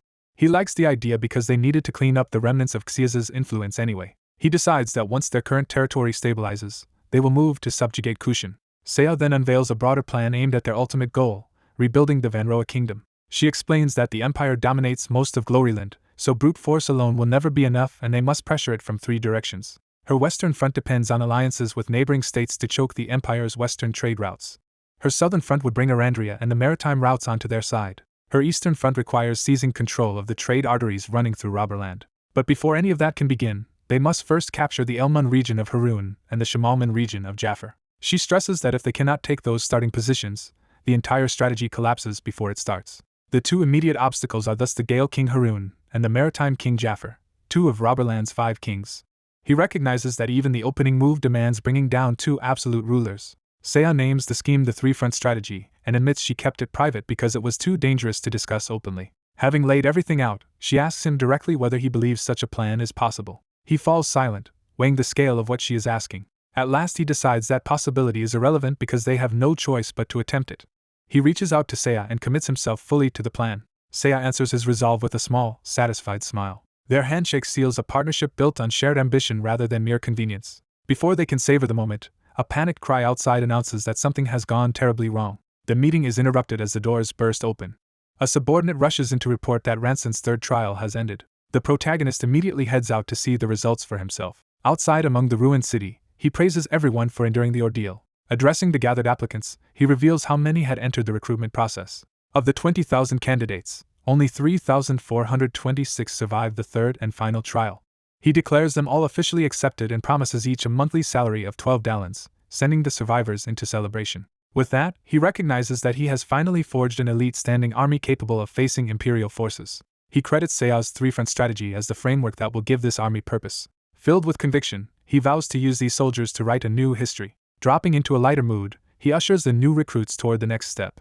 He turns the ceremony over to Seiya, who begins processing contracts while he theatrically presents the paperwork. The recruits line up eagerly as Seiya starts handling the mountain of enlistment forms. She works through the stack with efficient speed, turning chaos into order. He watches her from the side, pleased by how smoothly the system is running. Once the contracts are signed, he announces that there will be no backing out. To make the point, he puts on a beret and dark glasses, adopting a deliberately ominous persona. The recruits stare in confusion as his tone suddenly shifts. He welcomes them to what he calls the training grounds of hell. With a grin, he warns them to brace themselves for what comes next. Time passes, and another dawn rises over the mountains. Now leading his newly forged troops, he advances with a far more serious expression. Their march ends at the frontier region, the dangerous edge of human territory. He explains that Robberland is called the Lawless Continent because only 45% is habitable, while the rest belongs to demonic beasts and is known as the frontier. To keep Robberland alive, periodic beast subjugations are necessary, and he has brought 3,000 warriors to wipe the creatures out. He leads the force personally, placing himself at the center of the operation. Even so, he regrets that he had only 4 weeks to train them when he wanted at least 10. A veteran officer accuses him of trying to kill his own soldiers before they ever reach a real battlefield. The officer argues that after 4 weeks of brutal training, demanding a full beast subjugation within a week is little more than slave driving. The protagonist deflects the blame onto the Gale King, saying Harun's pressure is what forced this rushed timetable. He insists that the Gale King is the true reason they have no time to spare. Back in discussion with Seiya, he had already concluded that Harun's recent mass recruitment signaled a move to seize Kanalo and Kasha. With Del Kasha dead, Seiya reasoned that Harun naturally sees this as his best chance to expand. If Harun captures Kanalo and Kasha, he will dominate the northwestern trade routes completely. And if that happens, their 3-front strategy becomes impossible before it even begins. That is why they must secure Kasha first by finishing the beast subjugation as fast as humanly possible. Seiya asked whether he could really complete the entire operation within 3 weeks. He answered with absolute confidence, reminding her who she was dealing with. He cut her estimate down to 1 week. He promised he would return by then and swore that no one would take Kashu from him. Back in the present, the officer still insists that even 2 weeks would be barely possible, let alone 1. The protagonist shuts down the doubt by claiming he already has a plan for everything. His unsettling confidence leaves the officer with a bad feeling he cannot explain. That feeling becomes urgent when the ground begins to thunder with an approaching herd. The protagonist steps forward alone to read the battlefield before the others can react. Behind their shields, the soldiers tense up and wait for orders. A scout reports that 300 raging bulls are charging straight at the front line. The protagonist immediately orders the 1st regiment into position. He sends the 2nd regiment forward in square formation with squad leaders at the front. He commands the 3rd regiment to ready their bows. He orders the 4th regiment to prepare their javelins. As the herd closes to 700 meters, the battlefield tightens under his control. At 300 meters, the front ranks hold steady despite the fear. When the bulls reach 150 meters, the moment of impact is nearly upon them. He gives the archers the order to prepare to loose. The first volley is released directly into the charging front. Arrows slam into the lead beasts, breaking their momentum and drawing blood. Without pause, he orders the javelin troops to throw. The spears fly in a second wave, timed to strike the herd as it stumbles. Javelins punch through the bulls and tear open the charge. The barrage continues, turning the front of the herd into a wall of collapsing bodies. Multiple beasts fall at once, and the charge begins to disintegrate before reaching the line. The surviving bulls bellow in pain and confusion as their formation breaks apart. The herd crashes into itself, losing cohesion under the layered attack. At the shield wall, the orange-haired trainee and the others brace and help absorb the last of the impact. The protagonist orders the shield bearers to hold firm and deny the beasts any opening. Seeing the herd trapped, he commands the 3rd and 4th regiments to sweep both flanks and annihilate the remainder. The javelin troops surge out from the sides, turning defense into encirclement. They spear the exposed beasts from the flanks as the bulls try to recover. The protagonist keeps shouting orders, driving the formation with total control. The storm of movement settles as the battle ends almost as quickly as it began. The skeptical officer stares in disbelief at what he has just witnessed. The first engagement ends in a complete landslide victory for the protagonist's army. The officer realizes the protagonist overturned common sense by placing ordinary soldiers in the front instead of relying on the strongest fighters. Even with that unconventional formation, the ordinary troops executed his plan perfectly. To everyone's astonishment, all 300 raging bulls are wiped out without a single casualty.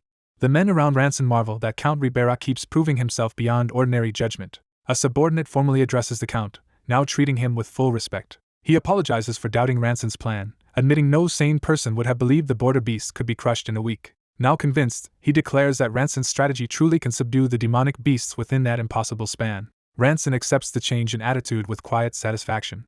With trust secured, he announces that the real battle is only beginning. He orders everyone to check their weapons, regroup, and recover while they still have a moment to breathe. As the troops prepare, Ranson moves through the camp to set the next phase in motion. He leaves the resting soldiers behind and heads toward the front with purpose. For a moment he stands still, listening and measuring the battlefield ahead.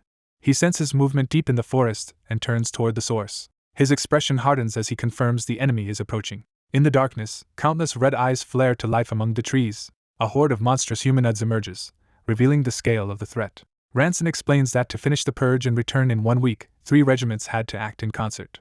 The 1st regiment under his direct command drives deep into the center of the borderlands. At the same time, Katrina leads mounted troops into position to support the operation. Her 2nd regiment secures the rear and prevents the advance force from being swallowed from behind. Driven out by the sweep, the monsters surge outward in a massive wave. The front ranks of the beasts charge with savage force toward the defensive lines. The first impact crashes against human shields with brutal violence. Shield bearers brace together as giant monsters slam into the barricade. Spears thrust out from behind the shields to punish the charge. One thrust lands cleanly, driving into a monster's head. The wounded beast screams as blood sprays from the strike. Its body is hurled back, buying the defenders a breath of space. Another enraged monster swings down with crushing strength to break the line. Before it can finish the blow, Katrina's cavalry spears tear through its body from the flank. She rides through the melee and cuts down the fallen beast without hesitation. Katrina shouts that if the 2nd regiment collapses, the 1st regiment will be left to die. She orders her soldiers to hold their ground as though 2 lives depend on each of them, and they answer her call. As the 1st and 2nd regiments scour the borderlands, panicked monsters spill beyond the frontier toward the capital. Stopping those escaping beasts before they reach the capital falls to Rivera and the 3rd regiment. From the walls, Rivera commands the archers to open fire. A storm of arrows arcs down toward the incoming monsters. The volley tears into the leading beasts and slows their rush. Rivera refuses to let the barrage stop and orders continuous fire. He reminds his men that if they falter here, the 1st regiment in the borderlands will perish. Even while fighting hand to hand, the defenders repeat that the 1st regiment is surrounded in the heart of the borderlands. Rivera roars for them to endure and keep shooting no matter what. In the very center of the borderlands, Ranson's men clash with monsters pressing from every direction. Ranson himself bursts through the battlefield in a streak of blue force. He drives forward with fierce concentration, cutting a path through the swarm. A monster's body is split apart by the force of the fighting around him. Zaltzrin, fighting nearby, throws himself into the slaughter and dares the monsters to come at him. Watching him, a pale young swordsman realizes how formidable Zaltzrin truly is. The youth longs to fight that well himself but can only compare his weakness to others. His frustration deepens into self-loathing as he wonders why he has no talent. At the wall, the central shield unit begins to buckle under the monster's pressure. The white-haired youth notices the collapse and freezes in alarm. He sees the line failing everywhere at once and despairs that there is no one he can help. A desperate cry from the front begs for relief as the defenders near their limit. The emergency alarm rings through the fortress as the crisis worsens. Ranson suddenly appears beside the panicking youth, having crossed the battlefield in an instant. When the youth says he only gets hit because others strike him, Ranson rejects that excuse. Ranson tells him his sword has already been showing him how not to be hit. He explains that the boy keeps running away, so he cannot hear the will of his own blade. As if answering that lesson, the youth's sword begins to glow in his hand. Steadying himself, he repeats the command to fight instead of flee. He swings, releasing a broad white arc of power for the first time. That slash intercepts a monster attacking the shield wall and saves the defender beneath it. The struck beast howls in shock and pain at the unexpected counter. Another monster swings at the youth, but he no longer panics before the attack. He watches the incoming blow with a new calm, no longer blinded by fear. In that instant he understands what Ranson meant. His perception sharpens until he feels he can see everything around him. The realization leaves him stunned by his own sudden clarity. Overwhelmed, he clings to Ranson and realizes with relief that he can be useful and protect someone too. After a week of savage fighting, the campaign's cost is counted in dozens dead and more than 100 wounded. Yet the operation succeeds in wiping out 70% of the monsters in the key border regions. The impossible mission is officially declared a success. Back home, Ranson stretches in his room and happily admits that nothing beats returning from the field. He opens the door expecting an ordinary debrief and a meal afterward. Still cheerful, he heads into the meeting room and urges everyone to finish quickly so they can eat. Instead, he finds the others gathered in a heavy silence. Ranson is baffled that the room feels gloomy when they just returned from a triumphant purge. Noticing Baron hiding his face, he asks what is going on. He gently reaches for his older brother, trying to see the injury. Ranson insists on looking for himself. The moment he sees the damage, his mood turns cold and dangerous. Baron's face is badly bruised, one eye swollen shut from a beating. Ranson demands to know who did this. The room tenses, aware of how serious his anger has become. The story shifts to the tavern where the incident began. Ranson had gone out into town, already unsettled by what he heard.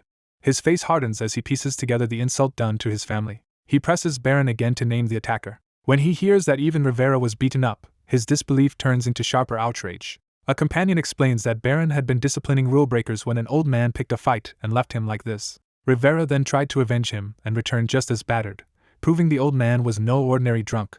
Ranson fumes that no one has the right to lay hands on his little brother. He immediately heads for the tavern, praising the old man's audacity even as he hunts him down. At the tavern, the soldiers crowd around the stranger and marvel that he beat Baron, a top-tier expert, so thoroughly. The old man only laughs and drinks, unbothered by their awe. Then he notices someone approaching and turns his attention toward the door. Seeing Ranson, he asks directly whether this is the man he has been waiting for. The others recoil as the confrontation suddenly becomes serious. They quickly clear space, leaving the two men facing each other. Ranson says he is pleased to finally meet the old man and notes that the man sounds as though he expected him. The stranger confirms it, introduces himself as Zahir, and reveals that he serves the Gale King Harun. That revelation catches Ranson completely off guard. The bystanders whisper in shock that he is not just a strong old man but a subordinate of one of the 7 great kings. Ranson cuts through the awe and demands to know why such a renowned expert beat up his men. Zahir dismisses the violence as a moment of hot blood and says he has actually come as Harun's envoy.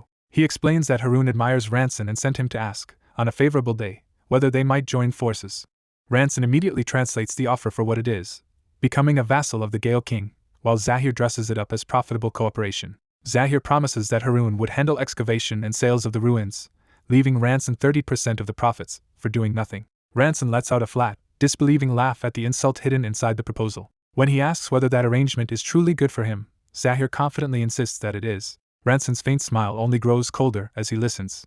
Zahir keeps selling the offer, promising protected rule over Kushan City and a peaceful life under Harun's shelter. Ranson thanks him in a tone so dark that the gratitude sounds like a threat. He asks whether Zahir really thought he would accept such humiliation and reaches for his sword. Before the envoy can react, Ranson kicks him violently off his stool. Zahir crashes across the floor, stunned and forced to shield his face. Ranson advances and tells him to carry a message back to the Gale King. Pointing his blade down at the fallen envoy, he declares that this rejection is his answer. The scene returns to the estate after the story is told. Ranson explains to his gathered allies that the Gale King demanded submission, and he refused. He warns that their so-called protection would begin with money, then troops, and finally the taking of his siblings as hostages the moment he resisted. He vows not to repeat the mistake Sias once made by yielding to such pressure. Accepting that conflict is now unavoidable, he concludes that a battle with the Gale King must come. Ranson says he is confident he can win, but fears his companions may be hurt in the process. Rather than command blindly, he asks them to speak honestly about what they want. He even offers them a chance to back out if fear makes them hesitate. Instead of relief, his words earn him flat, offended stares from the others. They remind him that all of them have always lived with death close at hand and that rebuilding their kingdom and family was never meant to be safe. Katrina adds that he is not the only one who lost the homeland, and that the burden of Van Rohe belongs to all of them. They formally ask Ranson Van Rohe to take the lead and guide them. Moved by their faith, he realizes everyone has been standing with him while he kept looking down alone.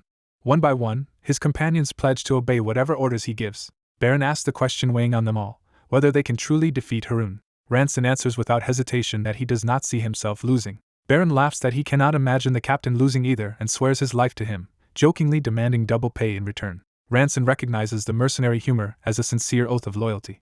With the Gale King already moving against them, Ranson decides they will strike first and seize Kasha City. His officers ask when they should depart, assuming they need several days to reorganize. Ranson cuts that down to a single answer: tomorrow. He orders the emergency bell rung at once so every troop can assemble and receive the march order. That night the camp erupts into motion as preparations begin immediately. Elsewhere, Zahir reports back to Harun, who mocks him for being thrown out so easily. Harun laughs at the black eye and tells his embarrassed subordinate not to be so sensitive. Still amused, he asks whether Ranson was really so strong that Zahir could not even dodge. Zahir admits he barely remembers what happened and only knows he woke up outside the castle after they had been talking. Harun finds that impressive, noting that someone of Zahir's level should be able to kill an ordinary Swordmaster with ease. Zahir concludes that Ranson has already gone far beyond that ordinary level. Harun is intrigued to hear that Ranson also showed no hesitation after hearing the offer. He judges Ranson to be a wild beast rather than a man who can be tamed. Harun remarks that there are people who refuse to open their hearts even when shown what he calls sincerity. As dawn rises over the land, the coming clash between Ranson and the Gale King draws near. As the sound of hooves is said to make such people finally reveal themselves, a foreign banner rises over Kasha. The black-haired commander and his companions stare up at the flag, realizing the situation has changed before they even entered. He is shaken by the thought that Kasha City may already have been sold to the Gale King. A grim recollection of Kanalo shows the cost of that king's advance, with streets left full of corpses. Mounted troops had ridden through the ruined city under their lord's authority, claiming it in blood. Terrified civilians hid indoors, clutching their children while the conquerors passed outside. Inside a grand hall, the true architect of the takeover sat calmly amid the aftermath. He leisurely cleaned his sword, treating slaughter as routine. With contempt for his enemies, the blonde ruler dismissed them as fools. He revealed that he had not stayed still out of fear of magic, but because he had other obstacles to manage first. What truly hindered him, he explained, was the vampire's intelligence network, which kept exposing any army he tried to raise. Now that he had a vampire subordinate, he found the situation far more convenient. His advisor praised that subordinate not only for gathering information but for being exceptionally resourceful. The ruler admitted he had been pleasantly surprised when Kessers approached first and asked to raise his banner. His advisor reasoned that as Lord of Kasha, Kessers knew from the start he could not survive a war against them. So Kessers chose submission to the king over resistance, proving himself much shrewder than Ranson. The blonde ruler amused himself imagining that Ranson must have seen the banner by now and would be furious. Rather than discard him immediately, he decided this was the right moment to offer Ranson one last chance. He ordered a letter sent to Ranson, expecting him to be camped outside Kasha by now. His subordinate asked what message should be written. The answer was simple and cruel: an ultimatum. Back in the present, the black-haired commander surveyed Kasha from a distance, measuring the city in silence. He rejected the idea that the Gale King's full army could have physically arrived here already. Looking at the map and the distance from Harun to Kasha, he concluded such speed was impossible. He realized Gazirs must have staged this appearance to manipulate him. The banner alone was meant to create the illusion of occupation and frighten him into retreat. One of his men urged withdrawal, warning that attacking a place flying the Gale King's flag would amount to war. The commander almost laughed at the idea that a single flag could decide something so serious. He remembered the old claim that Kasha had belonged to Del Kasha's bloodline ever since Del Kasha was killed. That memory sharpened his resolve, as if the city's history and his own bloodshed were now converging. He handed command of the unit to Kaltik, startling the man. Then he declared he would personally take Kassagir's head and open the castle gates. Without waiting for approval, he sprinted straight toward the city. His movement was so fast and controlled that he crossed the approach in a blur. A guard tried to stop him by shouting that Kasha was already Gale King territory. The commander ignored the warning and stepped into the defended zone alone. He advanced with complete composure, already treating the threat as empty. Another guard desperately pointed to the banner, insisting the claim was obvious. The commander drew his sword while continuing forward. The guard began to recite that any further approach would be treated as hostility against the Gale King. Before the warning could finish, the commander launched himself upward toward the wall. His blade came free in one smooth motion as he closed the distance. The first strike cut through the banner itself, destroying the symbol that was supposed to deter him. The guard shrieked in panic as the false protection vanished. The commander coldly asked where the supposed flag was now. He drove his sword down and used the impact to propel himself onward. Riding that momentum, he rushed deeper into the fortress. He noted that reaching the peak of sword mastery had made his body feel astonishingly light, letting him close on the Lord's castle with ease. The defenders finally recognized the real intruder and ordered a volley of arrows. Arrows rained toward him from every direction. He answered by drawing on a blue, swirling sword force. That power spread around him in sweeping arcs and knocked the arrows aside mid-flight. The soldiers recoiled, calling him a monster and realizing one man had the level of a Swordmaster. Their officer tried to steady them by insisting that if each man landed even one decisive blow, they could still win. He ordered the fortress experts to join the attack and overwhelm the lone intruder. Those specialists rushed in, planting themselves for a coordinated assault. The commander seized one attacker's momentum and decided to turn it to his own advantage. Watching him exploit the assault so casually left the others stunned. Believing he could not evade while airborne, they attacked at the moment they thought he was trapped. Instead, he kicked off the structure itself and changed direction instantly. Upside down in motion, he calmly decided to make use of that footing too. Even the armored officer realized this exceeded what he thought a sword master should be able to do. The commander landed hard and redirected himself again without losing speed. His movement shattered a window as he burst into the inner building. Inside, he paused just long enough to assess the room and the presence waiting there.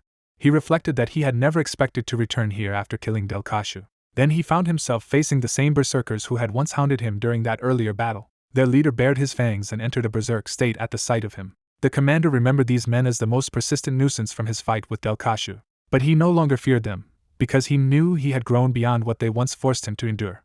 The berserkers charged him together, trying to crush him with brute force. Their leader swung first in a savage, committed strike. The commander answered with a flurry of precise blue slashes that cut through the attack before it reached him. The berserker's weapon fell uselessly from his grasp. Bodies dropped around the commander as he stood untouched in the hall. He pushed open the next door, moving on without hesitation. Inside, a pale noble greeted him with eerie calm, as if he had been expecting this visit. The commander met that composure with a flat, wary stare. The noble invited him to sit and share tea, trying to turn the confrontation into a conversation. Still smiling with a cup in hand, he suggested that even if the commander intended to leave, tea would do no harm. The commander answered with a sudden sword stroke instead of words. His hand slammed the teacup and pot aside, violently breaking the staged civility. He warned the noble not to speak so freely after touching what he considered his. Outside on the walls, the remaining defenders stood in uneasy silence, sensing the balance had already shifted. The commander reappeared among them carrying a severed head, shocking the guards into turning too late. He held the head out as if presenting proof that the matter was settled. Then he asked the defenders whether they still intended to keep fighting for their master. One soldier could only stammer that what he was seeing made no sense. In barely 10 minutes, the commander had crossed the walls, killed Kessers, and returned with his head, making the title of Swordmaster seem insufficient. He told them plainly that if they insisted on resisting, he would kill everyone there. That threat broke their will, and the officer hurriedly ordered everyone to drop their weapons and open the gates. Steel clattered to the ground as the defenders surrendered. The gates began to open, admitting the commander's side into the city. With the fortress secured, daylight fell peacefully over the tower that had just changed hands. From inside the captured building, the commander looked out over the city he had taken.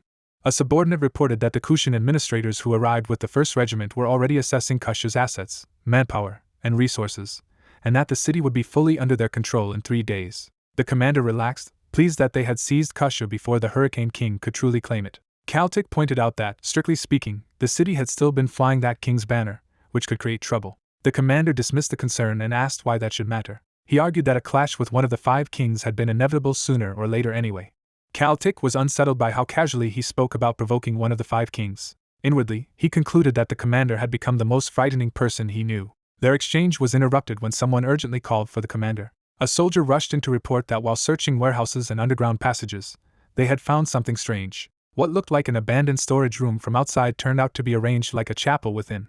The commander immediately recognized the implication and realized there was one of those hidden chapels here as well. He ordered the place left untouched and sealed so that no one could enter or leave. As he considered his next move, he decided that Harun had to be dealt with before anything else. He fixed on that priority with a confident smile. He stationed Kalsrik near the outer walls, expecting retaliation because he had cut down the Hurricane King's banner.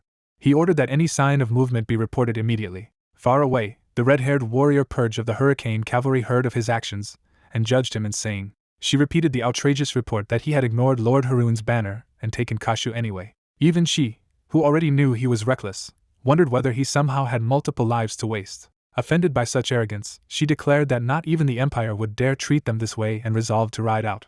Purge led the charge, proclaiming that they would deliver their lord's final mercy to these fools. The Hurricane Cavalry thundered toward Kasha at full speed. At the city defenses, the sentries spotted the approaching enemy and raised the alarm. Purge and her riders came straight in without slowing, confident in their momentum. The defenders loosed a volley of arrows to stop the charge.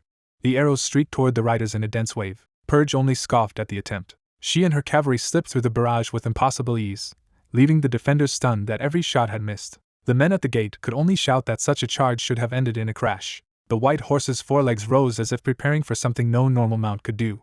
Instead of colliding, the horse planted its hooves on the tops of the stakes and used them as footing. Purge's white mount ran across the barrier itself, carrying her forward in a blur. The cavalry followed, vaulting over the defenses and dropping into the city from above. The stunned defenders could only gape upward, recognizing the legendary Ailuan white horse. As the Hurricane King's cavalry soared over Kasha's walls, the real war finally arrived. A red-haired envoy arrives with soldiers at the city walls and surveys the capital as if confirming her target. Satisfied, she prepares to deliver her message with open confidence. She draws a breath and gathers herself to address the whole city. Her voice turns fierce as she demands everyone listen. She declares that she speaks on behalf of Hurricane King Harun. To terrify the citizens into submission, she announces that Kanalo City has already fallen and that their city is next. Calling out to Ranson, she offers him one last chance to switch sides and be accepted by Harun as an ally rather than an enemy. She immediately pairs the offer with a threat, warning that refusal will make him and his companions prisoners branded as criminals. After issuing the ultimatum, she waits with cold certainty for resistance. Instead of an answer, an armed man suddenly charges straight at her from the wall. Furious at her provocation, he closes in cursing her. He unleashes a powerful sword strike, sending a wave of force toward her. The attack surges forward with enough power to suggest he means to cut her down in one blow. Her white horse reacts instantly, sensing the strike and moving before she even flinches. The horse carries her clear of the slash, letting the attack miss despite its speed. With a mocking grin, she turns the failed ambush back on her attacker. Using the horse's momentum, she lashes out and knocks the man violently off the wall. He tumbles downward while she remains mounted above him, completely in control. She dismisses the attack with a smug snort, treating his resistance as beneath her. Then she looks back over the city, leaving her threat hanging over everyone who heard it. Before departing, she tells Ranson she will be waiting for his answer. Elsewhere, a dark-haired man stands behind a tall window, having silently observed the disturbance. He dryly remarks that the man outside truly caused the scene. As a blonde companion agrees, the dark-haired man decides the provocation has settled matters and declares that from now on they are at war with Harun.